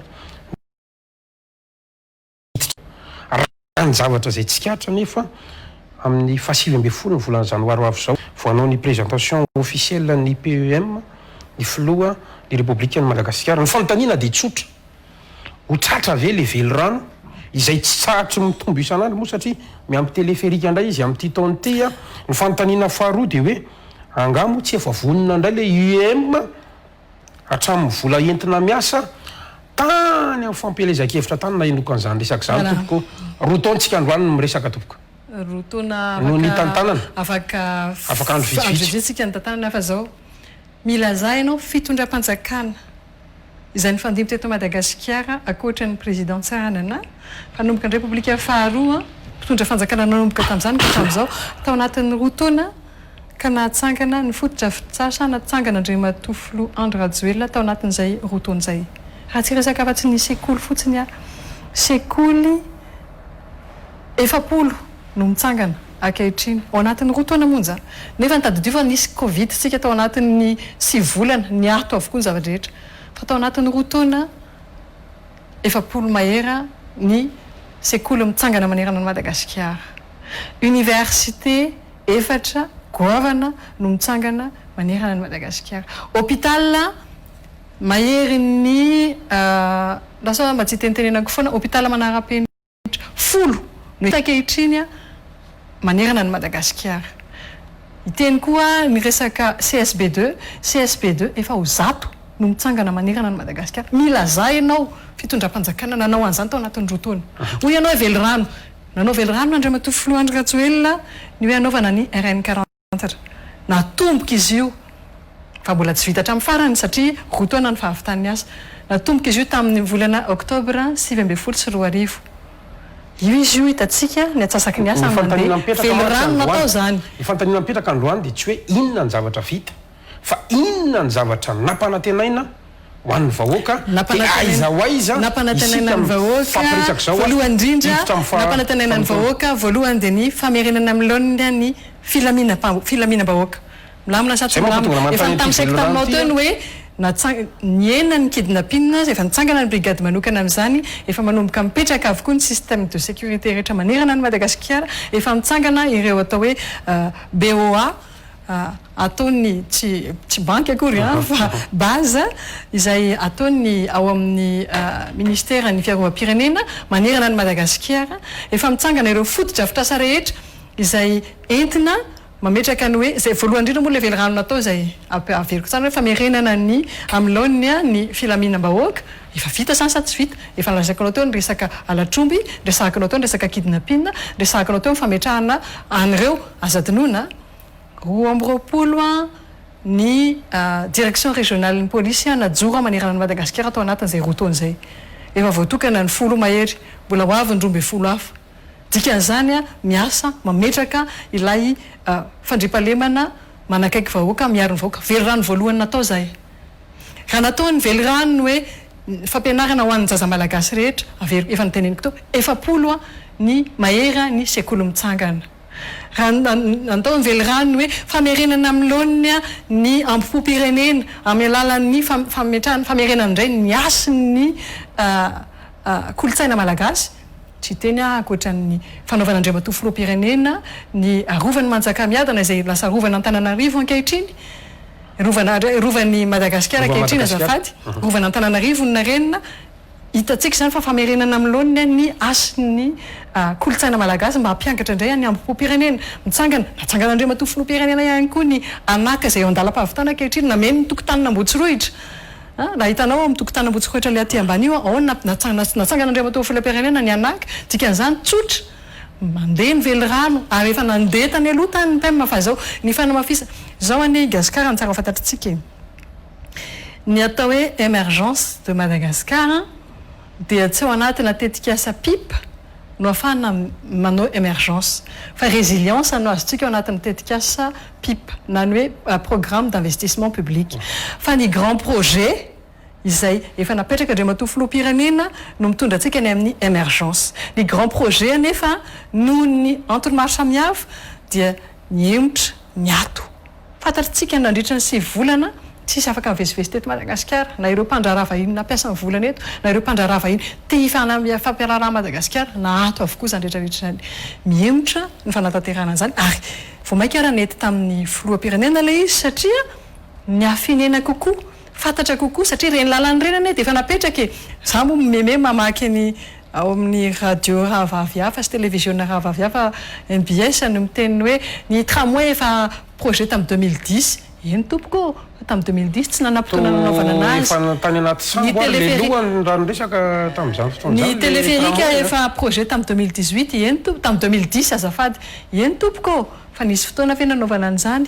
namenareo fotoana ve ny fitondram-panjakana tamin'izany fotoana nanaovana an'izany sa nanaovanareo isan'andro ny fitokonana tatsy amin'ny toerana tsy tenoniko nanaovana foana nyty fiaraha-mitantana ny karazany sy nrehetrarehetra tsy nahavita natanteraka ilay velorano atao tamin'ny Malagasy ankehitriny izy no mitondra manana ny fahefana afaka manatanteraka ireny velorano atao tavahoaka Malagasy reny ary afaka mametraka ilay projet goavana isy an'ilay émergence de Madagascar inona moa ny olana tsy ho anazy ange zany tsy ho anazy sy ny fianakaviany fa ho an'ny Malagasy ho anazy ho anao raha misy téléphérique efa le velano zay le miteny anao tratra otratra io otratra ny fanontaniako manaraka raha siraka ao raha mato atalian'ny serasera ny zavatra hita sy trapa aloha zany dia tena hoe manana fahavononana le filohan'ny Repoblika Madagasikara tianao zavatra zany ary hita mihitsy nylay ataontsika hoe finiavana ao amin'le filohan'ny Repoblika hitondra fiovana goavana ho an'ny firenena saingy mbola tsy hitan'le vahoaka taratra le izy le opinion publique mihitsy tsy mahatsapa an'izay fiovana zay amintsika mifampiresaka zao asa raha mba izay aloha ny hitan'ny maso ny fitondrana mikefitra amin'izany ve aloha ny fitondrana hoe tsy mbola tena tsapan'le vahoaka le izy biribinga ena zafity io ny rova ny teneninao teo ny resaka lalana sy zavatra maro samihafa fa roa taona nareo ny teo amin'ny fitondrana mbola izao ihany aloha ny zava-misy azo lazaina ve fa mahomby ve zany le paikady lohatra le microcosme Tananarivien sy le tambajotra serasera Facebook ny tsy mahita ny zava-bita fa ndao tsika sanao iaraka andeha keny amin'ny RN12 iny de ndao mba jerentsika manahoana le lalàna any amin'ny RN12 mba firy ny vita de firy ny tsy vita fa mba misy gidrao tsara tare any lalatara hoy ny fiteny andao mba akany andao tsika indray andeha akary amin'ny ilany avaratra ry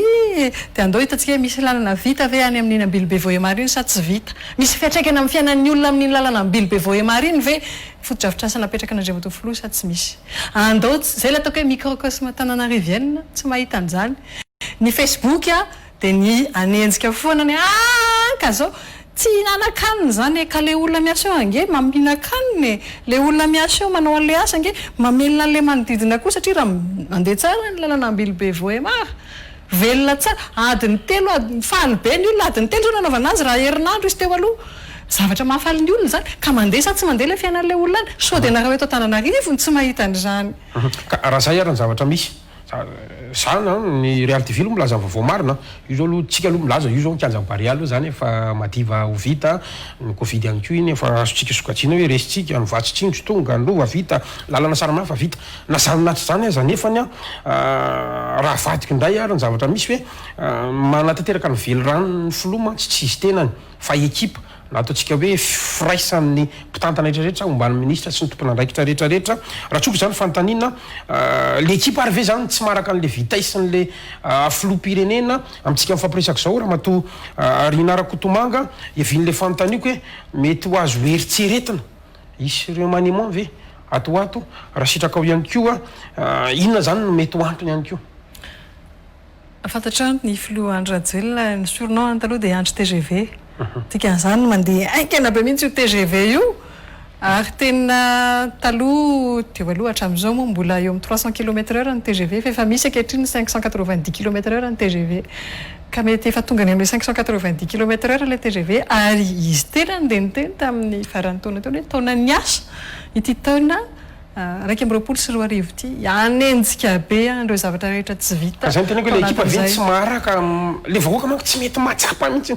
ianao manko zao anatin'ny fitondrana de tena hitanao tsara mihitsy izy ny ekipa vahoaka zany ohatry tsy matsapa sady misy ny tsy maharaka misy ny mianahana satria aingana loatra le vitesse ary le vahoaka mbola any amin'le toetsaina tsy mahazoto andray zavatra tsara ohatra ray omeko anao tatana orinasa tserasera ny tenako tamin'ny taona 12 vita 12 ary 12 napiasa amin'ireny crieur na gazety reny zany zay tamin'izany satria namoaka gazety namoaka radio télévision gazety de ny birao anay tsara tare ohatra ny tianareo ty vert be bureau immeuble be de rehefa asena mandeha makany karamany le crieur reny de tsy mety makany zareo de fa inona ho any antony tsara loatra le trano any ka matahotra zay andeha any fa mampatahotra reny trano tsara be reny fa maninona ho inona no mahatonga zay tsy mety aminay mihitsy de nitereko tsy maintsy manao akanjo madio tsara de tsy maintsy tonga any de nizaraina t-shirt akanjo tablier ohatramin'ny inona ty fametrahana vola fa tonga nakany zareo mandrora paraky raka le trano feno maloto ny tany menatra n'le colocataire de nazavaina zareo ory zareo antsika ve tsy ty zavatra tsara tsy zavatra madio fa manina mifandrorana paraky atao voretra be taky ty le toerana mamenatra olona zavatra tsara ny hoanareo io ho atsika mba rere atsika tsy mety aminay ty fa raha ohatra nareo ka izaran'ny karamanay de any amin'ny fokotany de leo ambirao amin'ny fokotany resahana de na am'trampokin'olona nandritry ny 3 volana nitereko fa tena isaky ny avy makakarama zareo maloto be mamenatra olona de manadio fa raha zay lany volontsika fa de andao atao any amin'ilay izy lay toetsaina le fazy tsika zany zay le mila manova toetsaina raha mbola ohatr'izay tsika tia mitoetra ao anatina zavatra maloto voreborehitra gasikely tsy mba manajavatra jere zao atao aminareo mahafinaritra be tena miditra de mahafinaritra fa raha ohatra ny ka ataonareo hoe le hitanao zao le télévision ordinateur anankiray eto de enao hoe de za eto de mety tsy de azoto loatra ny olona rehetra akaty aminareo fa raha olona tsotsotra zany eto zay tsy akany fa mampatahotra be fa luxe loatra nefa tsy mahafinaritra be ato aminareo mila taizana le toetsaina mila manova toetsaina tsika isika mihitsy zay moa mbola resako tamina ministra vitsivitsy hoe ny olatsika eto Madagasikara dia ilay toe-tsaintsika mihitsy no mila mivoatra sy tian'izany zavatra tsara zany tsika mitsiriritra be an'izany any an-dafo zany mahafinaritra ho zany any an-dafo zany tsara hony fandaontsika ketsy amin'ny avenue etsy Analakely ataon'ny olona fanaovana maloto le sisiny ataon'ny olona fanariana fako le sisiny nefa dia efa misy fanariam-pako zao dia alana le fanariam-pako dia aentina zany ilay toe-tsaina tsy tia zavatra tsara tsy zavatra mendrika tsy makatoan'ilay fananana iombonana normal ihany tsika raha ohatra zao zay le teneniko hoe ganagana mangatratra ihany hoa milomano fa tsy zavatra azo avy eo fa dia arerahana sy atezerana fotsiny satria ianao manao zavatra tsara fa le olona rehetra tsy manaraka zay zavatra tsara zay na mba manao zavatra tsara dia io vetsy zao indray io vetsy ohatrina indray ny saosany apaosindry zareo tsy mba mijery an'ilay soa iombonana tsy mba mieritreritra mihitsy ny hoe zavatra tsara ho anahy io ho anao ho antsika rehetra soa iombonana nanaovana an'ireny raha anao nkianjan'ny mamasiny tsika zay lasa kianjan'ny barea andao angeny fa vita somatsara io maromaro amin'izay ngeny match international ho afaka raisitsika ary rehefa mahazo match international tsika inona ny tombontsoa amin'izany rehefa tonga ty ireo mpanao joueur ireo internationaux no resahako mandeha ho azy ny fizahantany satria any amin'ny hôtely ireo mahazo asa zany ireo mpiasan'ny hôtely mahazo asa ireo fiara azonao mahazo asa daholo izay rehetra mifanerasera amin'ilay sehatrasa rehetra na ireo mpanangona baolina kely ireo mahazo asa satria matetika zany le match international le mety hoe anaovana spectacle agoavana be matetika miintéressé ny olona ny akaty fa maninona moa mitondra tombotsoa atsika ary reharehantsika ane zany raha ohatsangatsika ny rovany Madagasikara misy an'ny kianja masoandro ao anatiny eo raha merina tantara ao anatiny eo tsika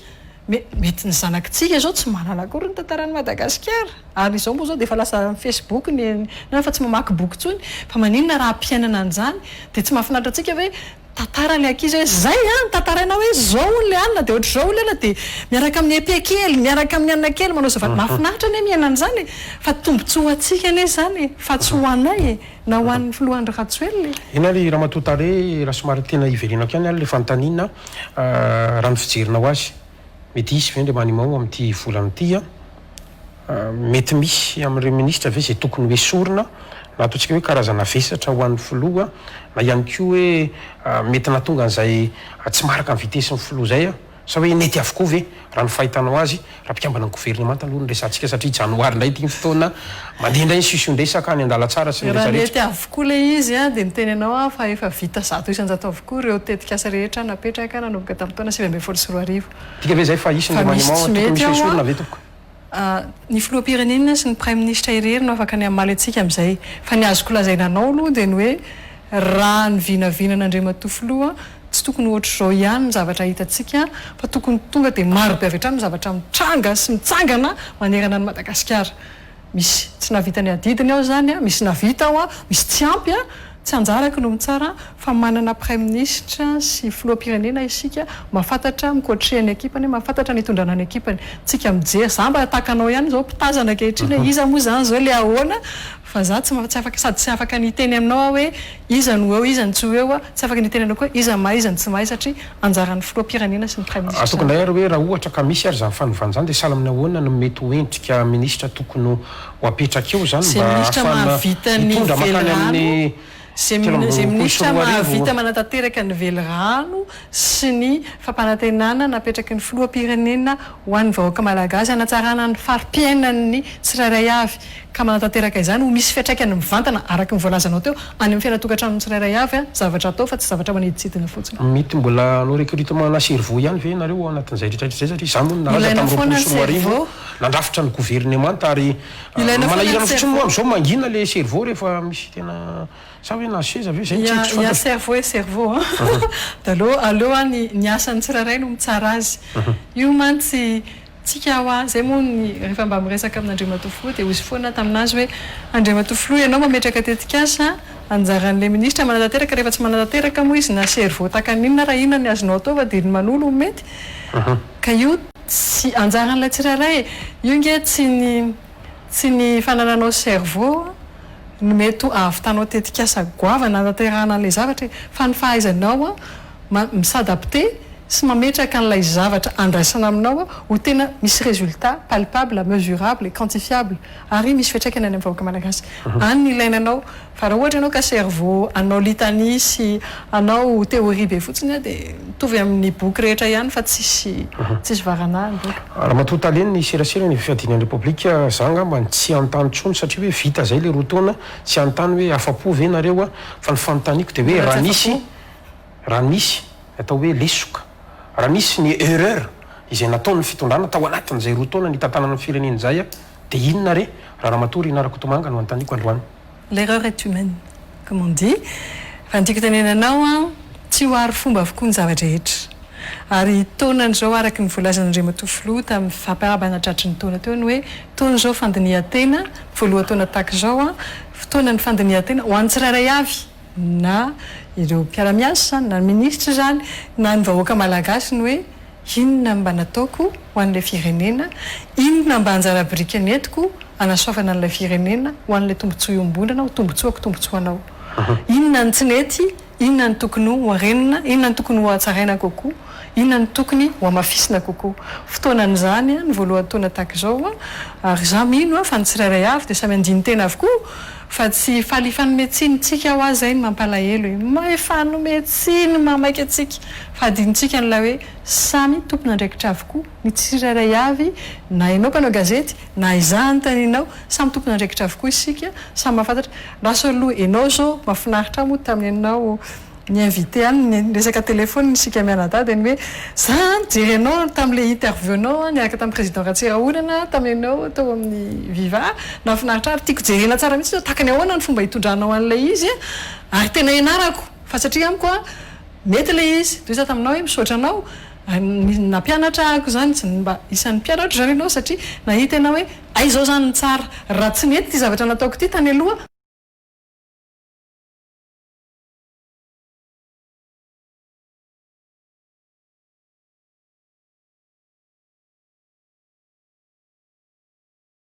na faizanao miteny anao fa misy tonga eto amin'ny firenena raha misy dia inona nefa n'izay samy mahafantatra ny ataony ny tsirairay za manokana mety misy zavatra tsy nety nataoko ohatra anankiray mety ho adiniko ny nanaraka ny vaovao an'ireo gazety afa-panohana fa avarinany amin'ny asako any amin'ny tsy mpanohatra na tsy te eritreritra ny zavatra satria tsy te akaretina nandoha amin'ny zavatra rehetra zatao satria izay ataonao rehetra dia avo kritika foana na tsara na ratsy dia avelao any fa ny asanao ihany ny ataonao mety tokony eritreritra lasa aloha jerevako ihany aloha reny angamba fa mety mahasoa ihany mba ahafahana manitsy ny dia mety zay ohatra za manokana zay fa ny hafa tsy fantatro zay le teneniko teo ny tenenin'Andriamatofilo tamin'ny voalohany taona hoe fahatsapatenany tsirairay ny mila jerena mba ahafahana mandroso manao toy ny diatana hoy ianareo pikabary todiana ny lasa atrehana ny ankehitriny ary mpanjinina ny hoavy ono raha matotale mba te hiresaka kely satria vita moa ny fifidianana sénatorial zay tena raharoto kely ny fahatongavanao eto satria anisan'ny arabaina aloha zany ny iromara fa nahazo toerana fola fa ny MMM dia nahazo toerana roa mba te hiresaka kely ny ministra Hajo Andrianana Arvelo sy ny MMM izay nahazo sénateur roa midika zany moa fa manana tanjona zany le atoko napaika-peo mafy zany tompona andraikitra eo anivon'ny gouvernemanta no sady filohan'ny MMM zany talohan'ny fifidianana sénateur iny fa misy olom-boatendry izay mitady baiko ny olom-boafidy ahoana no anamarinanao an'izany raha matoa taleny serasera ny fiadiana république zay le teneniko anao hoe misy toe-tsaina izay mbola manahirana eto amin'ny firenena toe-tsaina zany dia mety na tsapa izy tao anatin'ny fanaovana politika azadinoana nefa Andriamatoa Hajo Andrianana Arvelo dia mpanao politika ihany koa manana ny fomba fijeriny izy amin'ny manao ary lehibe anantoko politika manana ny fomba fijeriny izy amin'ny mampanao politika anazy eo amin'ny fitantanana ny raharaham-pirenena ary mety tsy mety aminy ny fomba fiasa na fiarah-miasa amina olom-boatendry sasany izay manindry na manao tsindry azo lena ny olom-boafidy sasany nisika zany misy inge zany na ny ao anatin'ny antoko miaraka amin'Andriamatoa Andry Rajoelina dia misy zany zavatra zany saingy zao aleo ny politika no mandravina ny mpanao politika fa tsy haiko ary tsy hidirako lalina zany satria resaka politika lalina zany averiko aminao foana ny hoe fomba fijerina mpanao politika miaina ao anatina politika lehibe ny antoko politika zoany tanteraka no miteny an'izany fa mitika ve zany fa mety hoe sorona ao anatin'ny gouvernemanta ity ministre ity manoloana n'izany tsanga rehetra tsy prime ministre ko tsy président de république dia tsy afaka maly anao amin'izay fa zareo ihany mahafantatra hoe ty ministre mbola ilaina ty ministre tsy ilaina tsony ty ilaina politika ty tsy ilaina tsony amin'ny politika an'zareo avokoa zany misy paramètre marobe ao anatin'ny fametrahana olona mitantana firenena fa mbola miaraka amin'ny fitondrana nefa ve zany ministre Hajo Andriananarivelo zany raha fahitanareo anazy satria nareo samy ao anatin'ny fitondrana ary apatsahiviko ny tantara fa izy dia tao anatin'ny armada izay nanoana ny filoha Andry Rajoelina ary nampandansy nametraka ny filoha Andry Rajoelina teo amin'ny toerany tamin'ny taona 2024 tsy mpanohatra izy tsy tahaka ny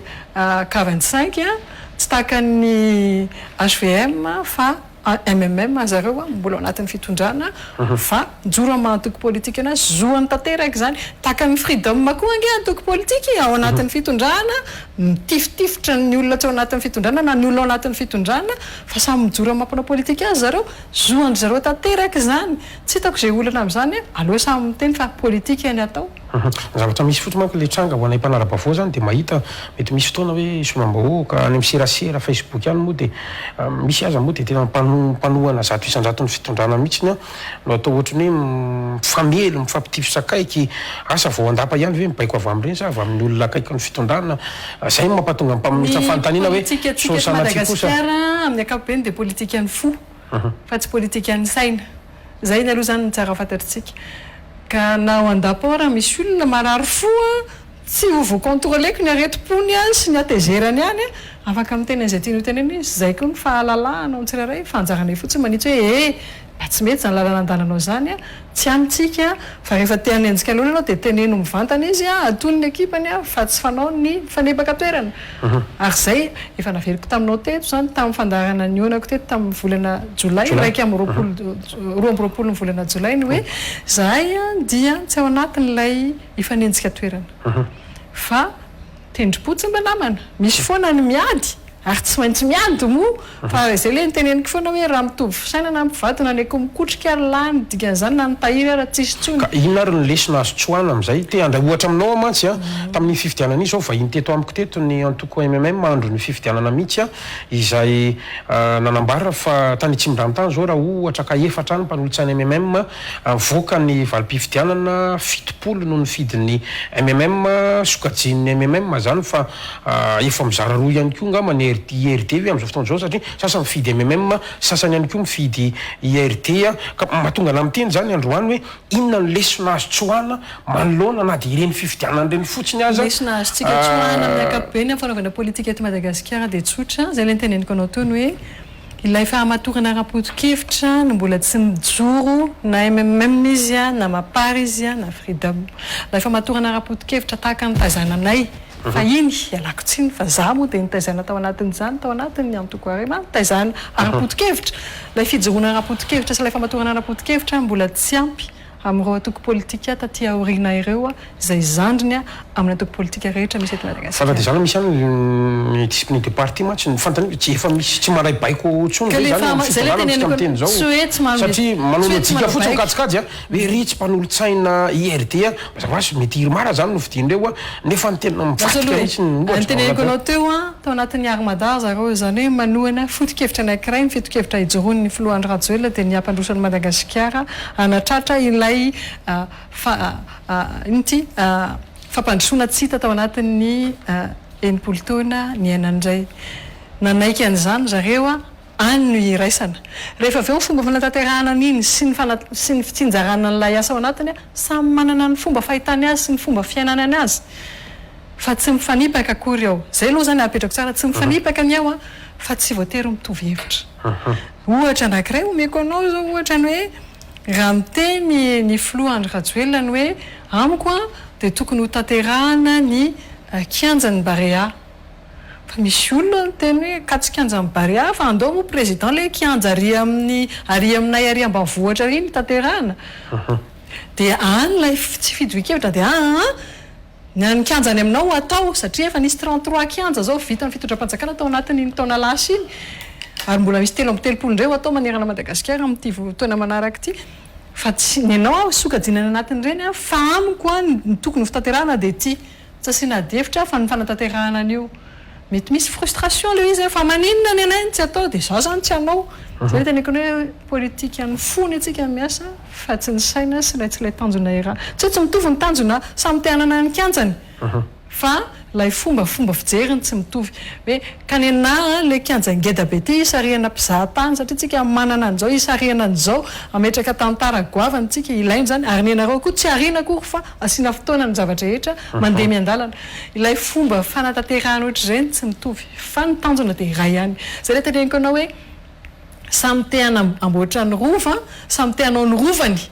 fa lay fotoana anatanterahana ny reny a no tsy mitovy a no samihafa fa ny tanjona dia ho vita daholo ny rova rehetra ohatra nisy fiteny zay nanaitra kely anaty eo to laza ianao fa anisan'ny nitezaina tao anatin'ny atoko arima asa raha tadidinao fa ianao anisan'ny tena niaran'ny fanenjehana noho ny atao hoe hevitra ara-politika ary anisan'ireo natao aza lambo mihitsy raha tsaronao a tamin'ny fotoanandro be nanadina zany efa mba tsaronao dia mahafinaritra raha roti kely satria ny zavatra misy zany am'izao fotoana zao tiako ampifandraisana kely ami'izy raha matotale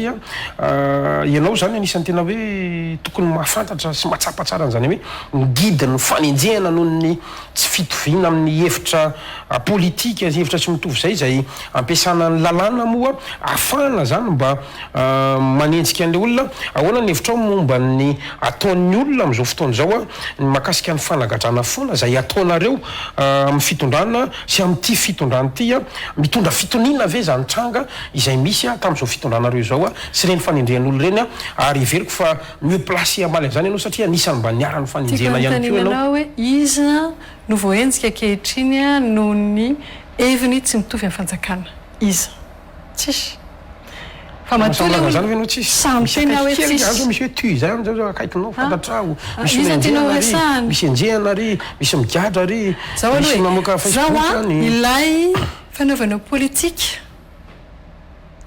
sy fanenjehanao ny fitondrana tsy mitovy raha tenao politika ianao adevitra politika ndao arany ndao tsika adevitra politika tsy mety ny anaovanareo ankianjany barea ndao ary io ny adivakevitra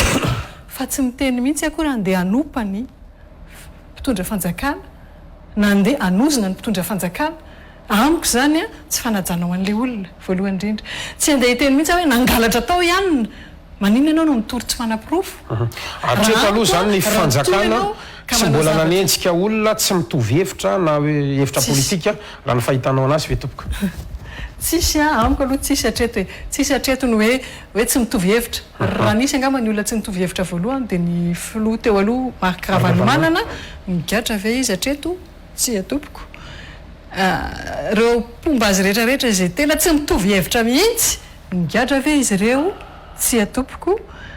raha ny ohatra ny tianao resana amin'izany hoe misy fanenjehana mpitondra fanjakana teo aloha ny acte nataon'zareo no anenjehana azy fa tsy ny fanehoan-kevitra ataony zay zany lay teneniko foana hoe ny responsable ny ataoko za rehefa diso tsara ao amin'ny fahadisoako noho ilay zavatra tsy nentina ataoko fa tsy tsaranao fotsiny satria ry narakotomanga ny anarako dia ho tsarainao satria insipiny dia zao dia zao dia zao tsisy idiranao mainsipiny any insipiny fa le zavatra nataon'le sipiny tsy nentiny no hitsaranao anazy noho ilay asany zay zany le tiako apetraka foana ilay hoe azan'ny olona ny tsarainao ivelany satria izy tsy tiana halako bika tsy tiako tao hoe dia enjehanao azafa tompo manana zoany hitory ianao fa raha ohatra kosany ka nangalatra nanao ny zavatra tsy nety nanimba ny soiombonana torio satria ao anatin'ny responsabilité ako zany fa raha momba akosany aza kitikitianao fa tsisy idiranao zany na ny kely ary raha vao mikitikitika an'izay anao dia zoako no mitory anao ka raha ohatra hoe za no mitory an'le olona dia tenenina ve za fa hoe satria za mpitondra fanjakana dia manenjika ny olona ka ny ataony arany tsy manaja anahy iziko tsotra benga zany ajao tahaka ny anajany konao dia mifanajo tsika dia samy manana ny heviny fa tsy voatery hitovy hevitra ho ahy eto amin'ny firenena averiko foana ane zay tsy voatery hitovy hevitra eto amin'ny firenena fa zao ilay manaratsy be fatany tsy mety fa kritikeo reo projet rehetrarehetra n'Andriamatoa Andry Rajoelina reo kritikeo avokoa ny hoe zao ny tokony hanaovana an'io zao ny tokony mety aminay zao ny tsy mety amin'io la miadevitra tsika fa raha tonga anao dia hiteny hoe arovako ny rovako fa arodany io raso kosa aloha sao dia tsy an'ilay resaka fa amiko hoe misy zavatra tokony apetraka tsara le adevitra atao inona ny soa azo amin'io makaizy io inona ny tombontsoa iraisantsika amin'io any ny adevitra amiko fa tsy le hoe ka satria hoe hevitra Andriamatoandro Rajoelina dia ratsy tsy atopoko hoe manaiky an'io daholo ve ny vahoaka tsy voatery anaiky an'io daholo koa ny rehetrarehetra hoe ny fampiarahana ve na tsy haiko le fampiarahana aloha ny matoy ianao zay apetraky foana le hoe apetraky ny hoe matoy ianao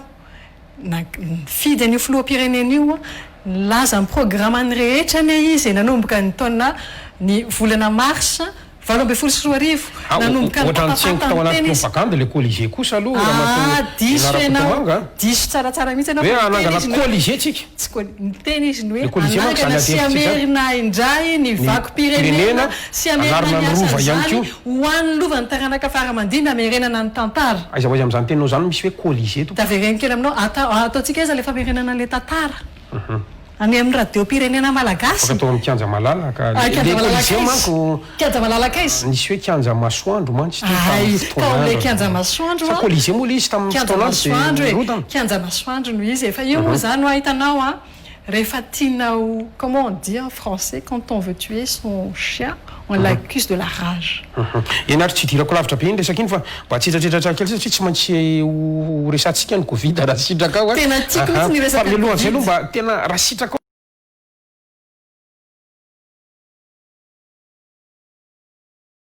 sitraka ao tena mba valio re raha sitraka ao miangavy zany no tena ho ambataka reny le compte fake amin'ny tambadrotra serasera Facebook reny ka ataontsika hoe mamelitsao manaratsy ny mpanohatra ary manindraindra ny fitondrana ny fanontaniako androany zany de hoe stratégie ampanjakana amin'ny lafiny propagande ve reny resaka compte fake reny mba anamafisana orina n'le toerana raha matotale compte fake ny fitondrana ihany mantsy no manenjika amin'ny ministra ao anatin'ny gouvernemanta zany zavatra misy ihany na tianao na tsy tianao de compte fake no iresantsika an'izay tranga ao anaty Facebook zay to ker izy zany efa hoe fake ko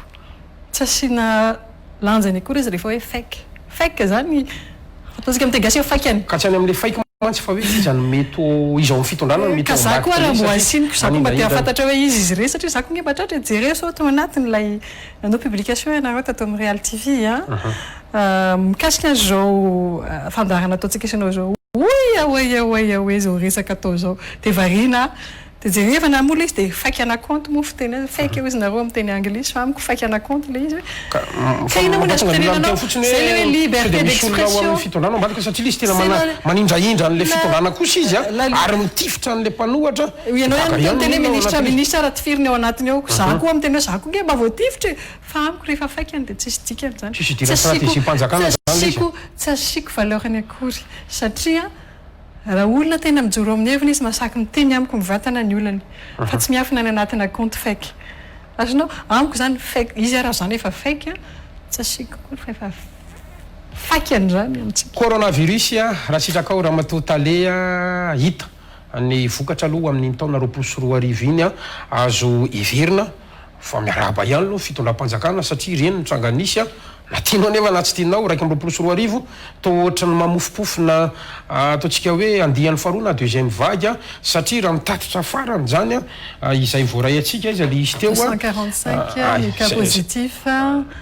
ny maty ihany ko 125 izy teo safiry izy teo dimy ny maty tao anatin'izay fotoana vitsy zay ko mialatsy indrindra fa tiako verina kely aminao tiako iverenana ny tantara aiza hoatsika am'izao fotoana zao ina fipetra raisan'ny fitonjam-panjakana tsika am'izao fotoana zao iverenana kely vetivety aloha ny covid ny atao hoe confinement tamitsika vonintranga io zavatra io de ny famaron'ny ka nabetsaka indrindra ny olona voatily izay mitondra ny otrika aretina ary nafen'ny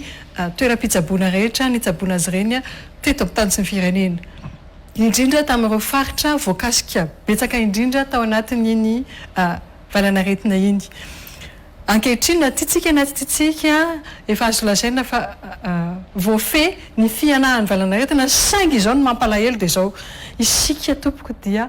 lasa mivava ilay fepetra napetraka teo anao lasa tsy matandry tena itsony isika tsirairay avy adino ny manao sarotava adino a ny manao a ilay elanelana manaja ilay elanelana, adino ny manasa tanana, adino mampiasa ny gel, adino a ny fiazana tsy mitangorona raha mbola azo atao, adino a ny manao an'izany rehetra zany satria mieritreritra fa efa afaka mandehandeha daholo. Ohatra anankiray zao tany Mahajanga, ianao tany Mahajanga nanao fialan-tsasatra fantatrao angamba no nitranga tany a, nisy a foyer nataontsika cluster, zany hoe tao anatina toerana anankiray a nisy olona maromaro ny famindra aretina, ary reny a no niteraka n'ilay valana aretina nipotra indray tao anatina groupe vitsivitsy, fa soa ihany nisy oranan'Andriamanitra fa tao anatina groupe vitsivitsy reny dia mifezina nakatona ohatra ny campus. Ohatra anankiray teneniko anao a, misy olona tany amin'ny faritry Melaky, misy olona avy any Toamasina nandeha namangy ny fianakaviany tany Melaky. Dia rehefa tonga tany olona io a, izy tia voan'ny Covid tsy fantatra taiza nazahoany an'ilay izy, tonga tany namindra tamin'ilay olona rehetra tany izy dia lasa nisy 17 cas positif atao, dia maty moa izay lay fianakaviana novanginy tany. Tsisy tombontsoa anazy mihitsy zany le nandeha namangy tany satria sady nitondra retina mitondra fahafatesana ho an'ilay fianakaviana. Izay le atao hoe raha mbola azo atao aloha ny mametena mifampifetsika tsirairay io nge na hiteny fahazato faharivo ary ny Filohandry Rajoelina, na hivazavaza takininina ary ministry ny fahasalamana sy ireo tompona ndraikitra rehetra eo anivon'ny ministerin'ny fahasalamana,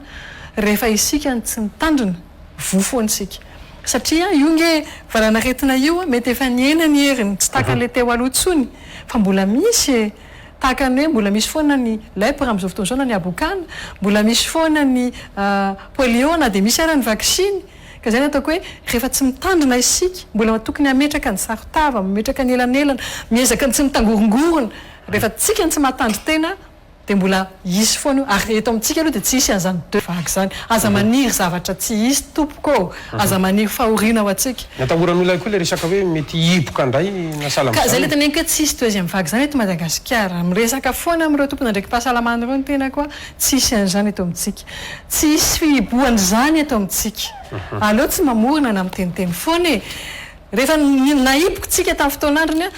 tsisy ilaina n'ity fihiboany ity, avela zay ivoaka. Rehefa avela malalaka tsika tokony hiboka indray, inona ihany ny tiatsika ity e. Fa zao e mila tompona andraikitra ny tenantsika tsirairay avy. Aza ny tenaina hoe fanjakana ny tompona andraikitra ny tenanao, enao tompona andraikitra ny tenanao, ny fanjakana manampy anao ho tompona andraikitra kokoa, fa ianao aloha ny voalohany ny tompona andraikitra voalohany amin'ny tenanao. Fa tsy hoe ka ny fanjakana tsy miaro anay amin'ny Covid-ako, inona aza ny fanjakana atao rehefa tsy tianao saritava ianao. Ny any tany Mahajanga zao hoe hitanao tsara tsy mety manao saritava tsony le olona, inona ny antony satria mafana ny andro, nanina nanao nandrina nga moa nangatsika ny andro tamin'ny 2020 nafana koa ny andro, ary tena mahitany be mihitsy tsika tamin'ny volana Octobre, Novembre, Septembre, Octobre, Novembre, Décembre. Fa maninona nanao tamin'ireny, fa maninona zao tsy hanao tsony. Mila mbola manao an'izany tsika, mila mifampiaro. Fa na inona ezaky ny fanjakana rehefa isika mafisofina sy mafiatoka sy miseho besaina dia ho reraka eto ihany tsika menakavy. Zay le teneniko hoe ilaina fahatsiarovan-tena ny tsirairay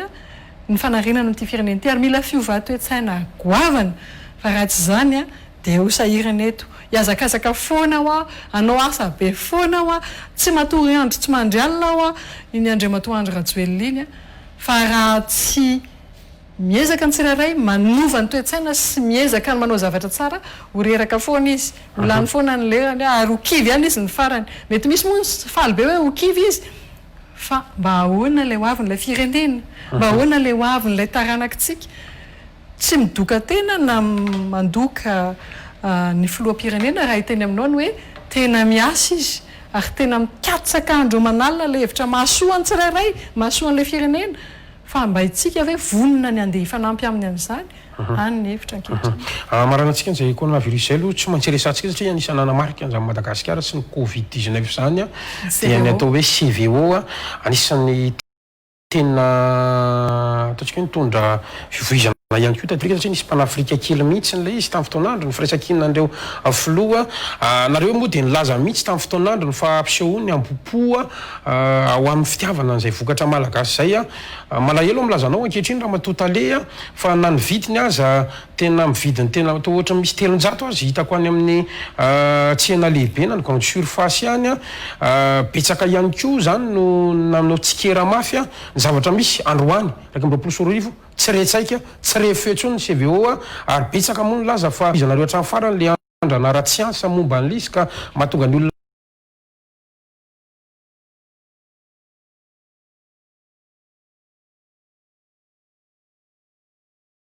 tsy matsapa ihany zany oeravery zany tamin'ny CVO iny sao dia isika ny diso fijery satria na zareo afrikana na zareo azatinoana fa rara ny artemisiany frantsa fa misy olona malagasy izay teto Madagasikara nandefa tany Frantsa ny artemisia reny hoana ataotsika sitrana somatsara ary eto Madagasikara teny aminao be da be ny témoignage milaza fa mahasitrana ny CVO tena mahasitrana io CVO io fa isika tompoko dia atao anatin'indray miavinavina sy miaingitraingitra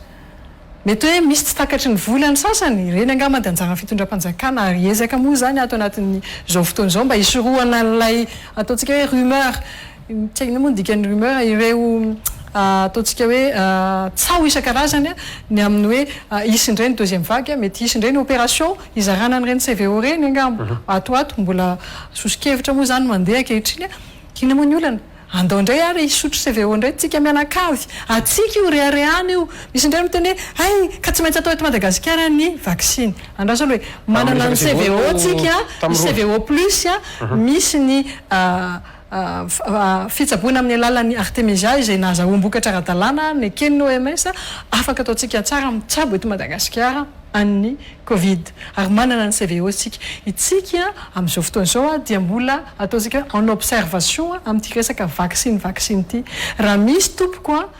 ny zavatra andao indraindray tsika dia ny CVO ny vita malagasy ny vita ny mpikaroka malagasy misy ny CVO plus zao gélule ho an'izay tsy mahazaka an'ilay tambafy sotroina misy ny CVO mbola miparitaka maly zao ny antsena tany amin'ny grande surface mbola mahita CVO somatsara hitako eo anatin'ny rayon misy manjifa nefa misy manjifa hitako eo amin'ny rayon fa izay ilay tenenako hoe isika ve vonina ny anjifa ny vita malagasy hiaingitraingitra foana hiteny fa tsy maintsy ny vita vahiny ny tsara tadidio anefa ireo vaccine ireo amin'izao fotoana izao dia mbola izao tontolo izao mihitsy mbola en observation ao anatin'ireo vaccine vokariny ireo dia misy filazan'ny scientifique fa dédouaner ny industrie pharmaceutique amin'izay effet secondaire mety atao amin'ireny vaccine ireny ahoana zany mila pieritreritra atsika zany ny misy autorisation de mise sur le marché reny vaccine reny avec sous condition maromaro dia zay manala ny andraikitry ireo pharmaceutique nanao anazy manala ny andraikitry ny mpivarotra anazy mametraka an'izany any amin'ny scientifique tena tonga dia maintsy le fantaniko andray an'ny vaccine ve fitondram-panjakana malagasy mbola en observation isika amin'izao fotoana izao mbola tsy afaka ny teny fa en observation atsika aloha 8 heures ny efficacité satria nge mbola tsy nanaovana andrana tamin'ny animal mihitsy hatramin'izay fa biby mihitsy hatramin'izay dika zany aloha hitatsika eo vokany aloha hitatsika na nivelany maninona ho atsika tsy mirere amin'ny ananatsika tiavy ny antena fa ny an'olo tsy omeno fitenenana zay ny antena misy CVO ampiasao ny CVO antena fa tsy miandrandra ny an'olona hafany foana ny atsika andraindrainy io ange reharehantsika betsaka amin'ny manaratsy fa zany tenenao fa betsaka ny sitrana betsaka ny sitrana io CVO io ary natonga tsika vitsy dia vitsy ny cas grave teto Madagasikara tsy takan'zareo any ivelan'ny Madagasikara dia noho ny CVO io CVO io dia nizaraina systématique ho an'ny olona rehetra izay tratran'ny Covid misy le olona tena efa tsy afaka nomena CVO intsony noho ny misy diabétique na hypertendu na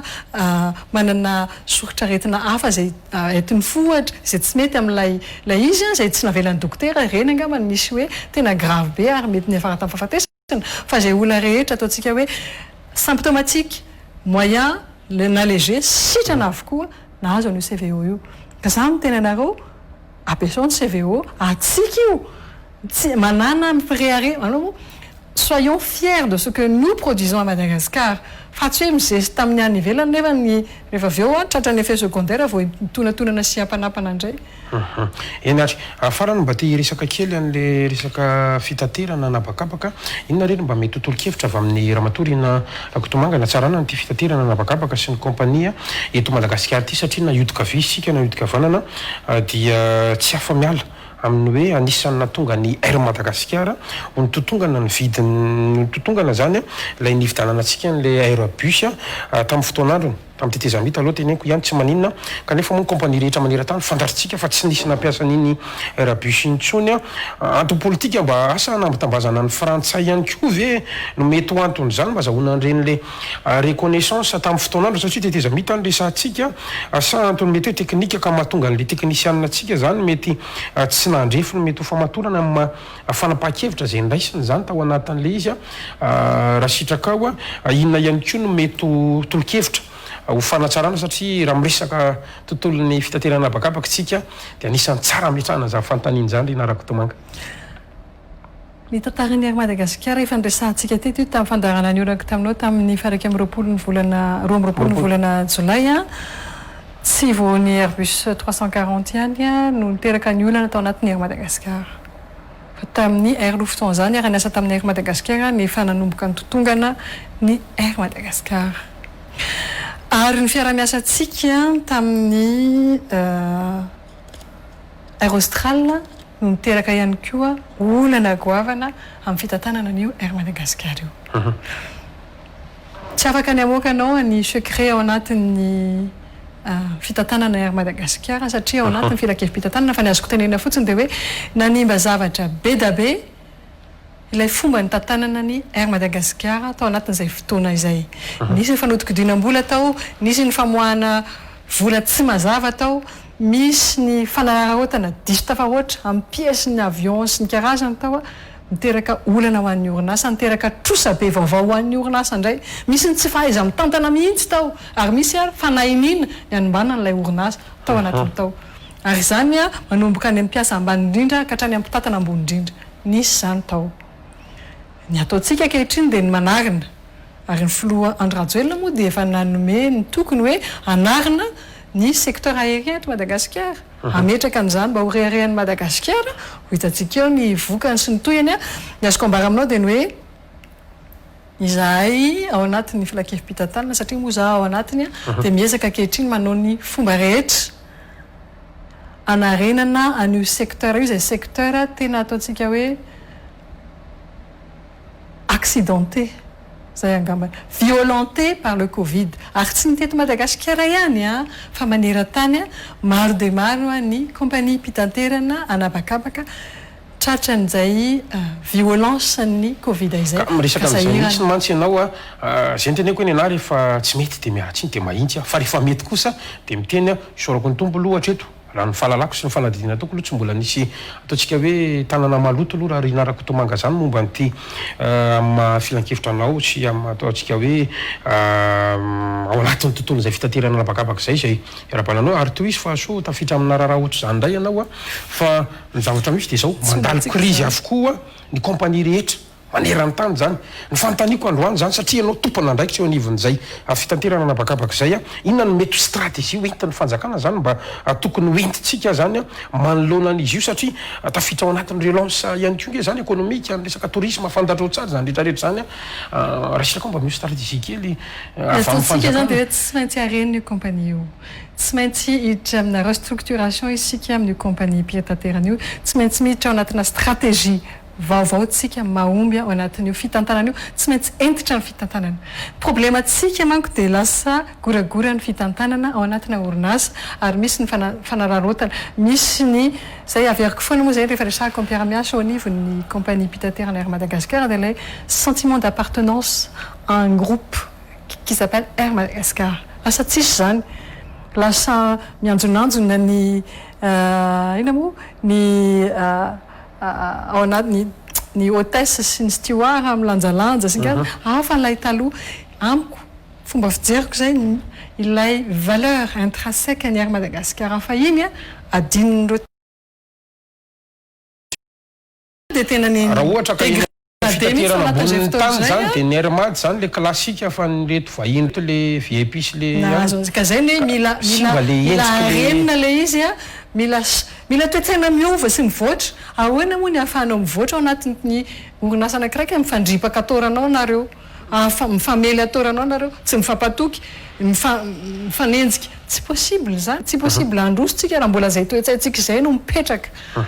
ao anatiny ao dia manenjika fotsiny any mpitatana ny ataonao ko mela atao e ina hijanonanao ao raha nenjika ny mpitatana ny ataonao ao raha ohatra ka netratra ny ambotry fotsiny ataonao mela atao tsisy hijanonanao na 2 minitra ary fa rehefa tena anova marina ametraka zavatra tsara ho an'ny firenena anarina ny orinasa io ndao iara-iasa fa raha mbola tsy izay ny ataonao dia mela atao mbola hanenjika ny Irina Rakotomanga mamaky anao na hanenjika ny mpitatana sy ny tsara mela atao tsisy hitanjonanao akory na kely ary fa raha ohatra ka anarina hitondra hevitra hitondra sosikevitra ampandroso andao iara-iasa ary zay hoan'ny valabla ho an'ny rehetrarehetra zany fa tsy ao anatin'io kompania io ihany raha ohatra ianao ka faly ny hanenjika fotsiny tsy hitondra vahaolana fa ianao indray ny lasa olana dia aleo tsy manao aleo tsy miara-miasa aminao tsony fa raha mbola vonona ianao ny hitondra vahaolana anatsara anasoa ary anala ny gaboraraka rehetra ndao iara-iasa fa mahasoa ny firenena zany mahasoa ny kompania zany zany no endrasana amin'ny rehetra tsy afaka dévoileko aminao eto satria efa manao business plan efa vita moa izy efa miprésentena misy fanatsarana ao atao mbola hoentina eo anireo tanatohatry ny fitondram-panjakana ankehitriny satria misy ministra ao misy prime ministre ao misy gouvernement ao misy filohan'ny republique ao mbola hoentina eo anatrehan'zareo avokoa mifanatsarana sy mifanarenana ao atao amin'izany tiako fantatra fotsiny ampafantarana fotsiny dia ny hoe na dia efa nidiovan'ny fanjakana raha ny trosa 330 milliards tao anatin'io kompania io dia nanao trosa vaovao indray izy ireo tao anatin'ny fitantanany Aerostral izay mahatratratra any amin'ny 52 millions de dollars. Fa io mbola voatazona ny resaka hoe kanapy sa lasa tafiditra siana tsika ao anatin'ny filakevim-pitantanana ary DG Knaps ao anatin'ny fitantanana ny filakevim-pitantanana ihany koa ny Knaps dia manana ny petrabola ao reny moa dia tena teneniko anao mihitsy ny ady mafy ny joroko hatramin'ny farany ny nanasorana ny Aerostral tao anatin'ny fitantanana ny Madagasikara mbola misy ambokambony ao mbola misy zavatra tsy mety ao fa efa misy principe angeda be hoe mijanona hatreo ilay fiaraha-miasa mandeha amin'izay ny fomba fitantanana hafa ny fomba fijery hafa ny fiandrandrana n'izany kompania mpitateran'izany mba homendrika tsika anie zany raha ny revireviny filohandry Rajoelina dia ny hoe sangana aty Afrika aty amin'ny ranomasimbe indiana zany kompania Air Madagascar zany jereo nge ny Ethiopian Airlines ane sangany manirana ny Afrika fa itsika zao dia tena mbola nan'ny Oceana Indiana nanosy manodidina raha mbola resy ny zareo Mauritiana mbola nanana telo taona tsika mino fa tanteraka ihany zany nofinofy zany fa sika tareo fa manana telo taona nareo fa nararotry kely satria ny zavatra misy ihany koa satria amin'izao fotoana zao zany ambara mihitsy fa io le vol zay mikatso ihany koa ny tena mampikatso ny firenena amin'izao fotoana zao raha matory Irina Rakotomanga ny fantaniko dia vina izy io mba isokatra satria za zao malina fantatra atao ohatra nisy vol anankitelo niainga nakany Frantsa nefa maninona ny androany miainga France nefa le Hermad ny tsika to tsy mahazo miainga misy manko manahirana kely sa tsy sokatra mihitsy tsika tsy afaka ny ampanidina avion tsy feno zany tsy fahaiza mitantana zany hoe avion tsy feno no ampanidinao dia nefa ny le vola miditra tsy mifanaraka amin'iny lasa fatiantoka ray lavaka tsika zany tsy anampy fatiantoka ho fatiantoka fa raha mbola misy ny solution intermédiaire afahana tsy ampamono tanteraka n'ilay orinasa zay efa tena mitsipozipozy ankehitriny noho ny antony maro samihafa dia mbola conservena aloha zay ny fisokafan'io dia miankina be da be amin'ny fitondram-panjakana izay mijery ny zava-misy any ivelany azadinoana fa tamin'ny herinandro any mbola 20 000 cas par jour any amin'ny France mbola sarotra amintsika ny fenjany aretin'izany ary confinement total zao ny any Londres ny any Grande-Bretagne vitatsika malagasy ve ny ainan'izany indray ny antony anakatonana ny sistan'ny Madagasikara ane dia ho fifehezana ny valana retina tsy hiparitaka na ho atao eto Madagasikara ny cas importé eto Madagasikara tompoko dia 0 hatramin'izao nisy tamin'ny voalohandohan'ny fisokafany reny nisy tsy hoe fisokafany moa zany fa fanaovana ny rapatriement raha 7 rabe indrindra fa tao anatin'izay décembre ka hatramintsika seno miresaka zao 0 cas positif ny avy any ivelan'ny Madagasikara fa ny Frantsa moa zany ny any Anosy be ny tao anatin'izay fotoana rehetra ny sokafany Anosy be nanomboka ny voalohan'ny volana oktobra zay rabe indrindra 10 cas ary tonga dia voaray avy hatrany izy ireny tiako tenenanao ny hoe raha vao mbola fehezitsika zany ny fanakatonana ny sistany mba tsy sin'ilay fivezivezena azadinoana fa itsika rehefa mandray an'ireo sidina akoatra an'ilay vol izay ataontsika hoe vol de rapatriement dia mahatratratra amin'ny 6 000 ane ny olona tonga eto Madagasikara ao anatin'ny herinandro ho zakatsika ve ny fean'izany ireo 6000 reo ve ho voafehy atsika ny tsy hitondrandreo valanaretina eto Madagasikara sarotra be ny ametra an'izany fa aleo ihany aloha miaina mahafinaritra zao ary zavatra tena hitako tena nahafinaritra ny saiko tao anatin'izay fotoandray ny hoe lasa ny mpizahatany atao anatin'ny tourisme national no niparitaka be maro be ny olona nandeha nakany amin'ny faritany tao anatin'izay fotoana vitsivitsy zay zany efa mandeha amin'izay le mobilité nationale nety be mihitsy n'ilay izy fa tsy mety amintsika raha ny olona avy any ivelany hitondra ny aretina eto amintsika ahoaka kalony mafy le nahazo tamin'ny le première vague teo tena tsoroko aminao fa tsy natory andro tsy natory alina manenjika mametraka ny CTCRI manatitra fanafody ary manenjika ary mitsabo ary miady saina manafatra fitaovana tsy mora ny ainan'izany ka tsy fotoana ny amerenana an'izany indray zao fa aleo aloha tsika miaina samitsika toy any manaja n'ilay dingana ray metatra elanelana manaja n'ilay fipetraram-pahasalamana rehetra toy izay andeha hitsabo andeha anao ilay deuxième vague indray amin'ny alalan'ny fanokafana ny frontière asa tononany fa natonga ny kateto amintsika ny ka importé fa tsy nisy ka autochtone hatramin'ny voalohany ka tsika indray tsy andehanao nouvelle importation aminakay indray autant que possible mifehan'ny frontière atsika zany tsika aloha zay aloha zany ny antony atreto hoe aleo aloha misoroka toy izay mitsabo tsy ho vitatsika ary tsy tatinsaitsika ny anao an'ny 1000 morts 2000 morts 3000 morts par jour ohatrany ny any ivelany Madagasikara tsy vitan'ny saitsika tsy zakan'ny saitsika malagasy zany tsy ho zakatsika ny hoe atao aiza daholo reto maty reto atao aiza ny olona any amin'ny hôpitaly tsy zakatsika zany tsy ho vitatsika intsony zany tsy possible zany aleo aloha mifampifehy ato anatiny zay olona majinijinika tsy kelikely tonga 100 raha be indrindra moa zao 500 no autorisena tonga eto Madagasikara amin'ny raha tonga Tananarivo fa ny any Anosy be moa misokatra ça va afaka ataontsika fehezina aloha hatreto fa le cas autochtone kely be da be misy ankehtsika le teneniko anao tao le cluster tany Mahajanga tany Melaky Fianarantsoa Tuléar Sainte Marie Diana Diego misy reny cas kely reny voafehintsika vetivety alohantsika mifehy andreny toy izay manenjika cas be da be zay tsy ho voafehy atsika mihitsy satria na ny any ivelany arange dépassé par les événements aujourd'hui ka tsika tsy iainan'izany aloha tsika miaina ara-dalàna ohatr' zao sao tsika senao afaka mba miresaka tsara tsy de tena misarosarona be tsony elanelana ihany kotsika ao anatin'izany rehetrarehetra zany eny ary efa amin'ny iraky amby folo ora alina zao marana ny fandarantsika ny fotoana nandeha ka mahafinaritra ny fiarahana matotry mahitana ENS angamba iny mihitsy ny toko amarana anazy sy iny rery fa tonga de atambatry fanontaniana ray satria fanontaniana zany izay avy amin'ny mijery reto voalohany indrindra le ENS zay tena ataontsika hoe ny ofana sy ny anatra momba ny ataontsika hoe andraikitra izay ataony dia ny fampianarana ry zareo ny valim-panontaniana andrasaka androany de hoe vaolana maharitra momba azy ireo tsy hoe ny zao amin'ny 30 ny raisina zao fa ny anatra momba an'izany reo dia ho voavavy ny olany ny fangatahana izy ireo de ny ampidirana azy ho mpiasa-panjakana azo posta ihany koa zay ndray fa eo ihany koa ny jirama zay manahirana be mba raisinao noty kely raha sirakao raha matotale mialatsiny moa fa de maniraka tale eto ny tena ao ihany koa ny resaka rano zay tena manahirana ny voaka satria maro zany mifaritra ny voaraiko ato moa zany atsimbrano ny avaradrano fa neto Antananarivo zany mifaritra Mbomanga kely any amin'ny Mbatomaritra maro samihafa iny de tena sahirana fa tena manahirana raha nameny totanisa teo nao momba ny asandahalo de manahirana zany de niresaka tsy falipalemana eto andreny vohitra indray amin'izao fotoana zao raha matotale zany rehetrarehetra zany mba fahorina mahazo an'le vahoaka tompona andraikitra ny fanjakana andao mba omeo vaolana zay vahoaka fa matsiaro ho tompotrano mino matsiaro mijaly zay inona reny vaolana ho hitanareo tompoka ny ENS moa zany satria za koa tonga de te aborde an'le sujet teo tsotra be io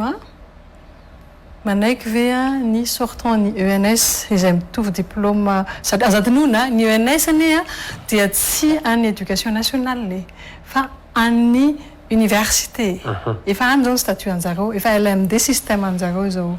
dikan'izany raha manaiky ireo mpianatra mivoaka avy amin'ny ENS fa mpianatra any amin'ny EPP mandritra ny 5 taona manao contrat mazava tsara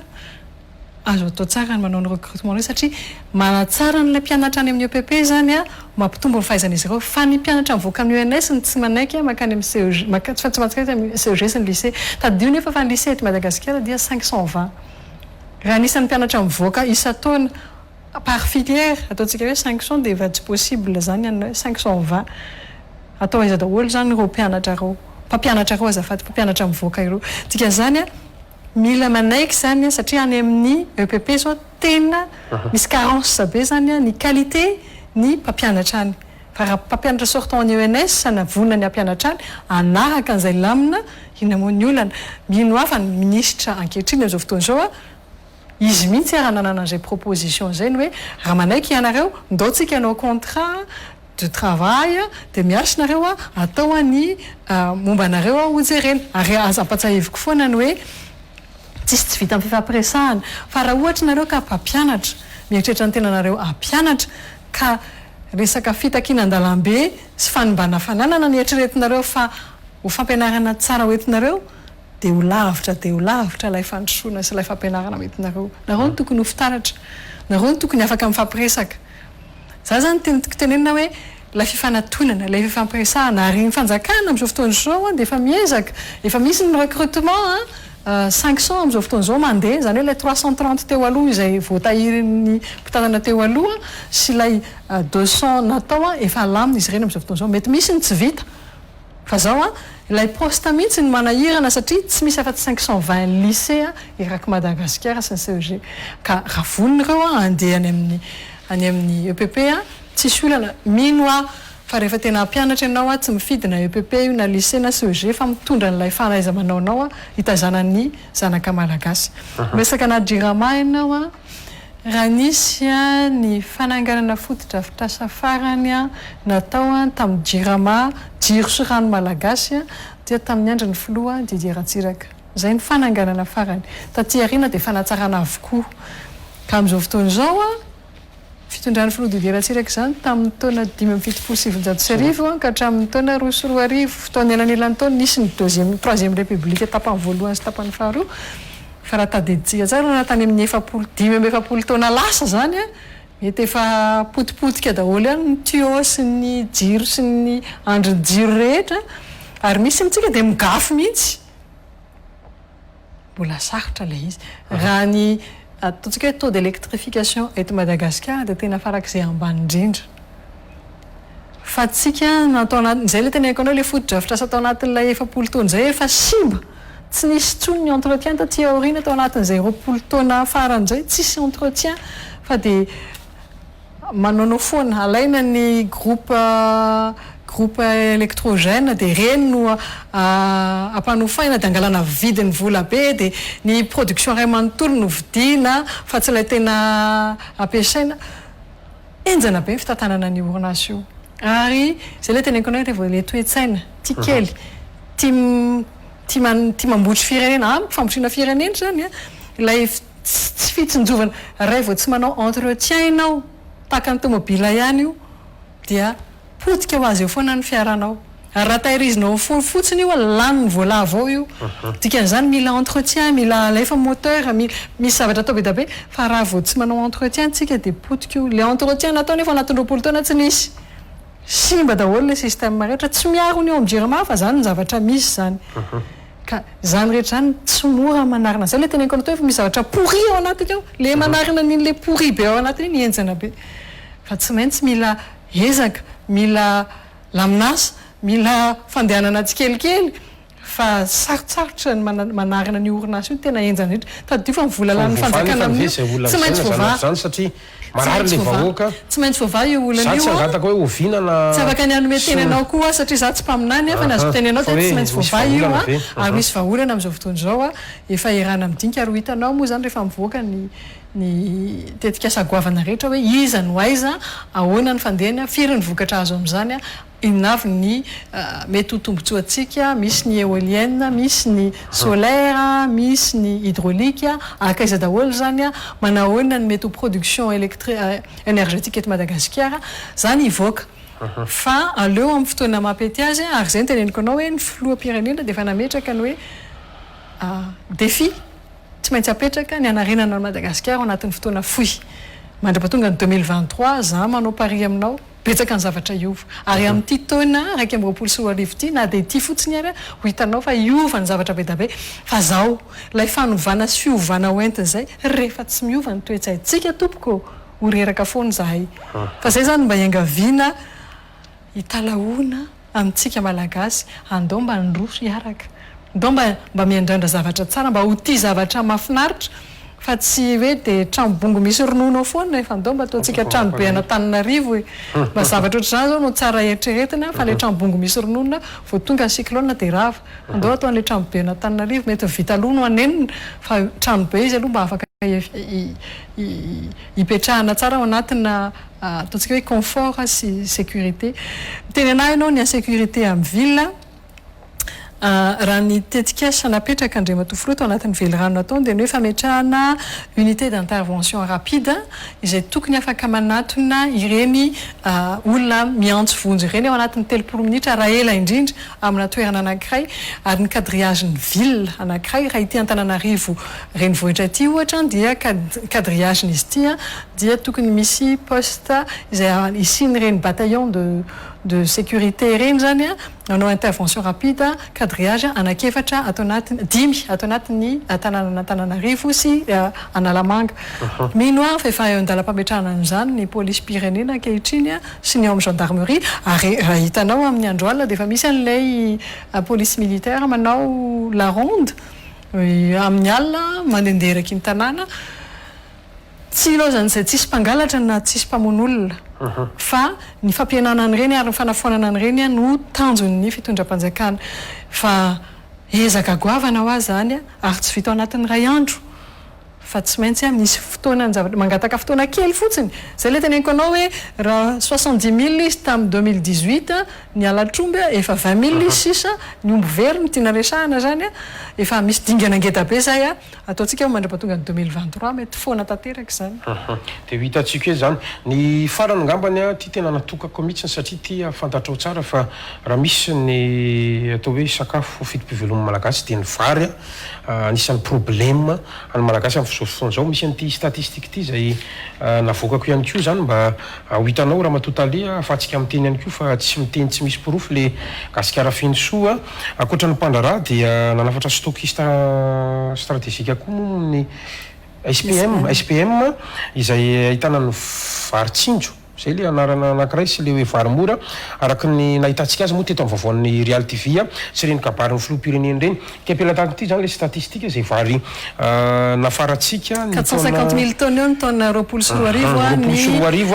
vary nafaratsika avy any ivelan'ny Madagasikara reny dia vary araka ny voalazanao teo vary mora vary import natobaka mampiampian'le vary tonga le nafarana ihany koa ary miaraka amin'ity le SPM ty ny amako tsy hany fa ny tena fantaniko zany de hoe raha matotaly fa maninona no mbola tsy tonga amin'ny atao hoe vidin'ny 500 sy 500 ny vidin'ny kapoka amin'ny vary ito amintsika am'izao fotoana zao tena nanao antso avy mihitsy amin'ny ministeran'ny varotra aza ny mpiaro ny zomom-panjifa zany satria akoatra an'reto mpanafatra vary mahazatra reto sy reto rehetrarehetrareto zany dia heverina fa tena nitombo ny ataontsika hoe fanafarana vary tamin'ny taona 2024 iny raha oharina tamin'ny 7 sy ny 2024 araka io ahitantsika anazy io ny tombo be zany tamin'ny 2024 tsika amin'ny teny zao misy 700 ny kapoka 700 ny kapoka any atoly arany eto Antananarivo eto sahina tsika manintsika zany mbola tsy midina ny 500 sy 500 nefa misy an'izany rehetrarehetra zany ny vary nafarana avy any ivelan'ny Madagasikara dia 500 sy 500 ariary ny kapoka fa ny vary vokatra avy eto Madagasikara no somary avo mahatratra 700 ny vokatra ny antony dia tsotra be ilay vary vokatra avy eto Madagasikara mivezivezy lavitra be dia reny zay lafo kokoa izy raha miohatra amin'ny vokatra avy any ivelany satria efa le 500 nge mbola tsy teny atsena makeny atsena ianao makeny anosy be makeny amin'ny tsena mbola misy enjara ny farany ambany non raha riz importé dia 500 sy 500 ny kapoka raha riz importé hoe fa raha riz local dia mihoatra an'izay ny kapoka ary tsara ho fantatrao fa ny miainga avy any amin'ny grossiste dia 79 000 ariary 7,7 ariary ny gony ray raha miainga any amin'ny grossiste raha eto Antananarivo sy ny manodidina na any amin'ny Grand Port fa raha any Toliary na any Diego dia 10,4 ariary ny gony ray amin'ny vary tsika zany efa misy ny famehezana ny vidin'ny vary ho ataony nataony fitondram-panjakana ary mbola toizana zany ankehitriny satria nisy ny négociation tamin'ireo mienregistré ary misy ny fanafarana ataony SPM fa itsika zany izay foana le teneniko anao hoe mba tsy hamono an'ny producteur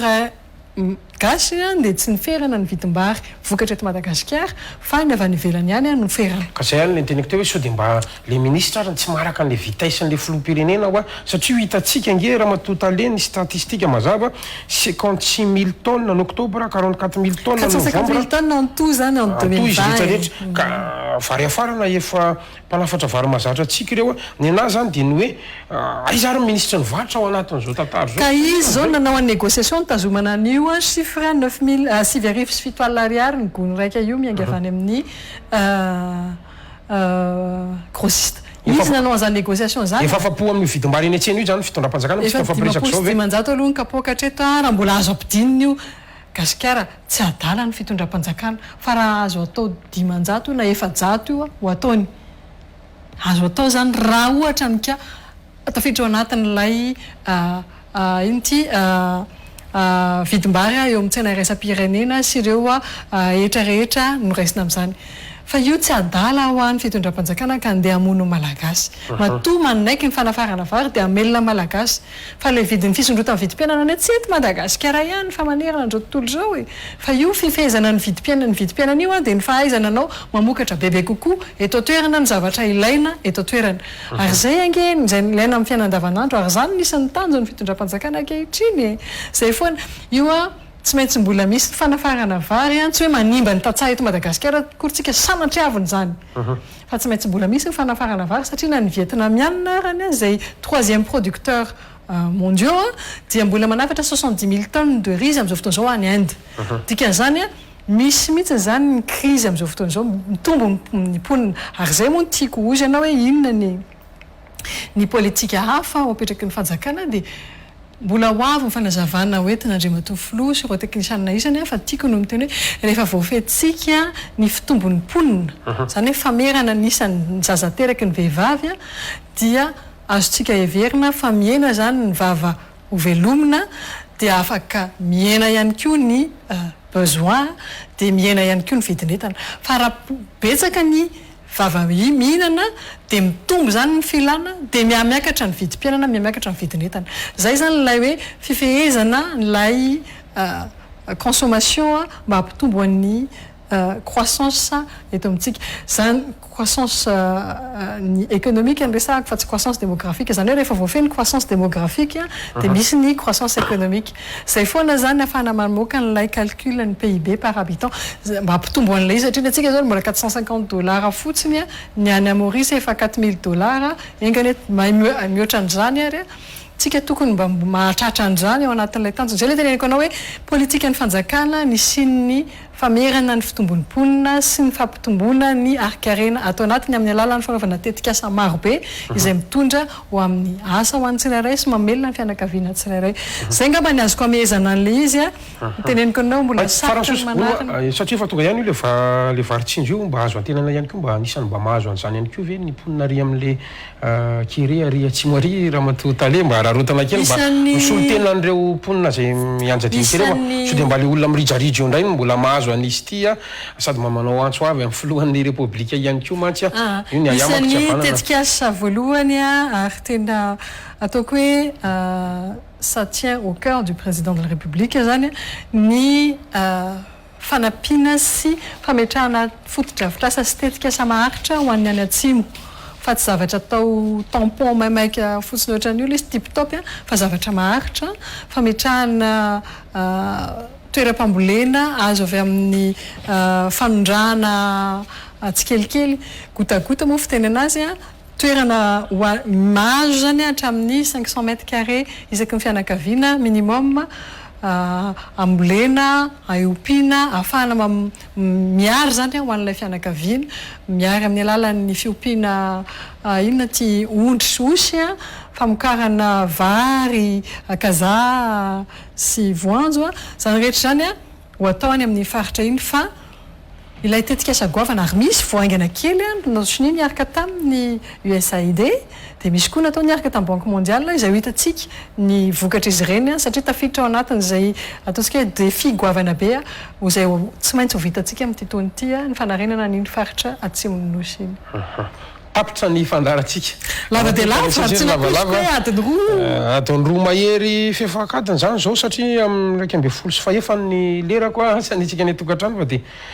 mafana ny adevitra izay no amezako anazy tena isaorako mpavaty ianao nanaiky an'izay fanatrany zay marobe ho le fantaniana araka nambarako any teo dia any amin'ny 3 pejiny meny mpanaraka ny fandarana fa dia hoe izay azo narafitra teo ngamba ny hoe tsika kanefa mihitsy matoky izay fantondra fanampanazavana ho atsika rehetra tany atokantrano izao fivanianany ramatota alianserasera ny fiadidianany republique zao ary afatsika ihany koa nanokatra ampitiavana ity fandarana live ity jour ity iatrika ny taona 2024 amin'ny anaran'ny Real TV Madagasikara no anorana fisaorananao ramatota le misaotra indrindra dia mirary sobeda be ho anareo eto amin'ny Real TV ny invité du jour za moa no niangavinao isantatra an'izy ity nokatra anazy mihitsy osokafatsika izy zany mino fa ho maro ny invité du jour ary mba ho maromaro koa ny pomba ny fitondrana andalo ato aminareo dia aza dia petahana mafy any amin'ny tsy mety izy ireny fa mba ataontsika objectif autant que possible ho iaho ary ny amo dia ny nareo zandry aty aoriana amin'ny asa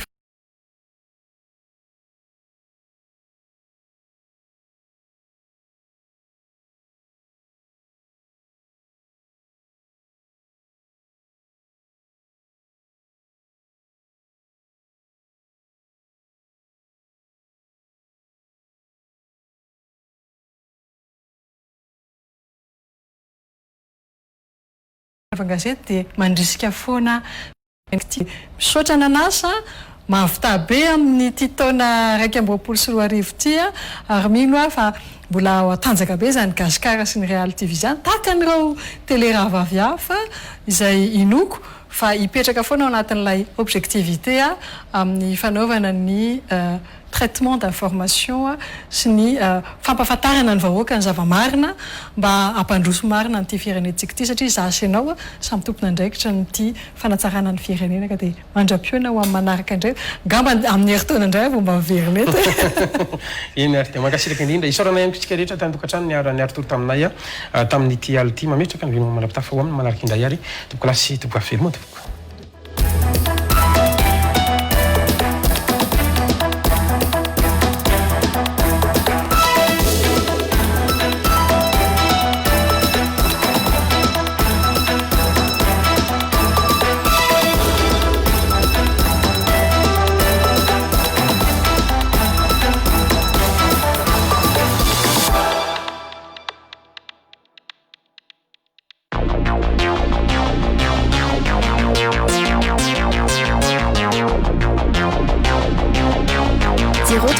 034 982 45.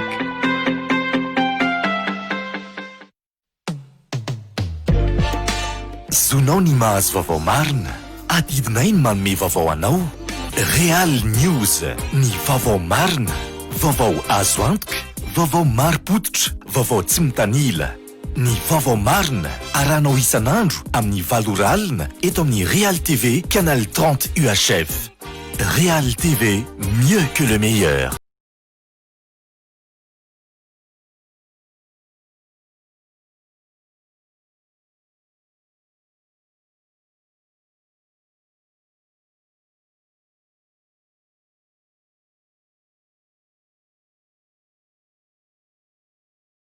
Real 94 FM.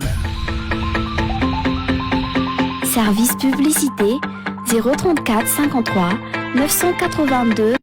45.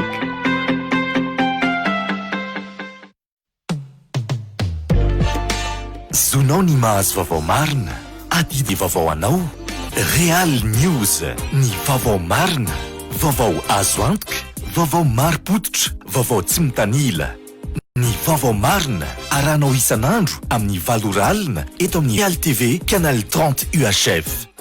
Real TV, mieux que le meilleur.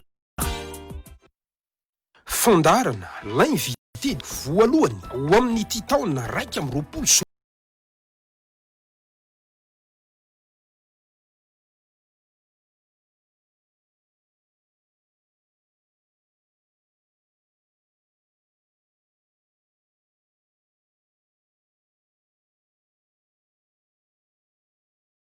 Réal 94 FM. Service publicité 034 53 982 45.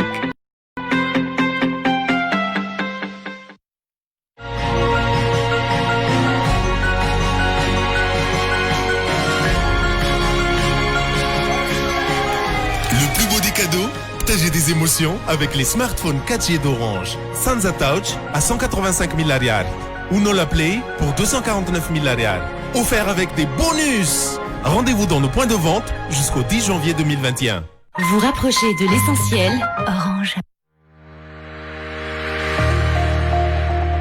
Lavage Rage manapaizana amin'ny fanadiovana fiara, mivarotra ireo kojakoja fanadiovana fiara ihany koa. Lavage Rage 600 metatra, miala ny rond-point bypass, lalana ho any Avaloa, ankavanandalana, misokatra ny alatsinainy hatramin'ny alahady. Vonina anome fafampoanao. Te hanana fiara madio sy mamiratra ve ianao? Vonina anome fafampoanao ny Lavage Rage. Jereo anie, manitra sy mamiratra ery, sady madio a.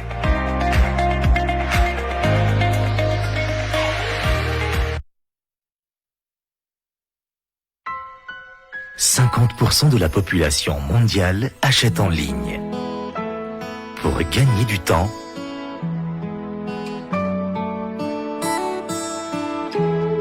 pour mieux profiter de la vie,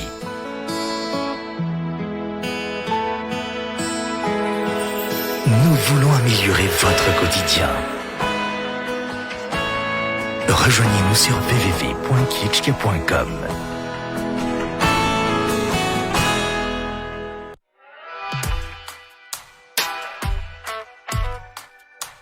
Bijouterie Santia, mividy volamena. Misy firavaka ho an'ny lanonana sy firavaka ho an'ny andavanandro.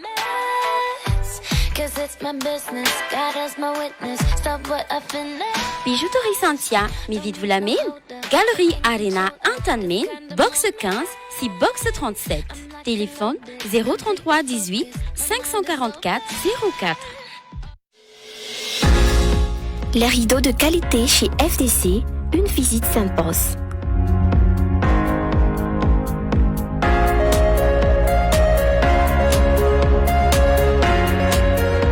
Qualité et prix avantageux, mode et pratique, apporte le plus grand plaisir, conception professionnelle, détails irréprochables, personnalisation, style variable. Plusieurs séries sont disponibles, mesures gratuites, installation de porte à porte, qualité après-vente, entretien à vie. FTC, personnalisation haut de gamme. Réal 94 FM. Service publicité 034 53 982 45.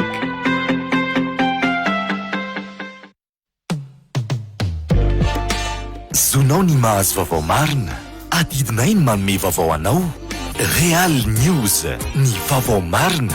vaovao azo antoka, vaovao mari-potitra, vaovao tsy mitanila. Ny vaovao marina arahanao isan'andro amin'ny 8 alina eto amin'ny Real TV, canal 30 UHF. Real TV, mieux que le meilleur.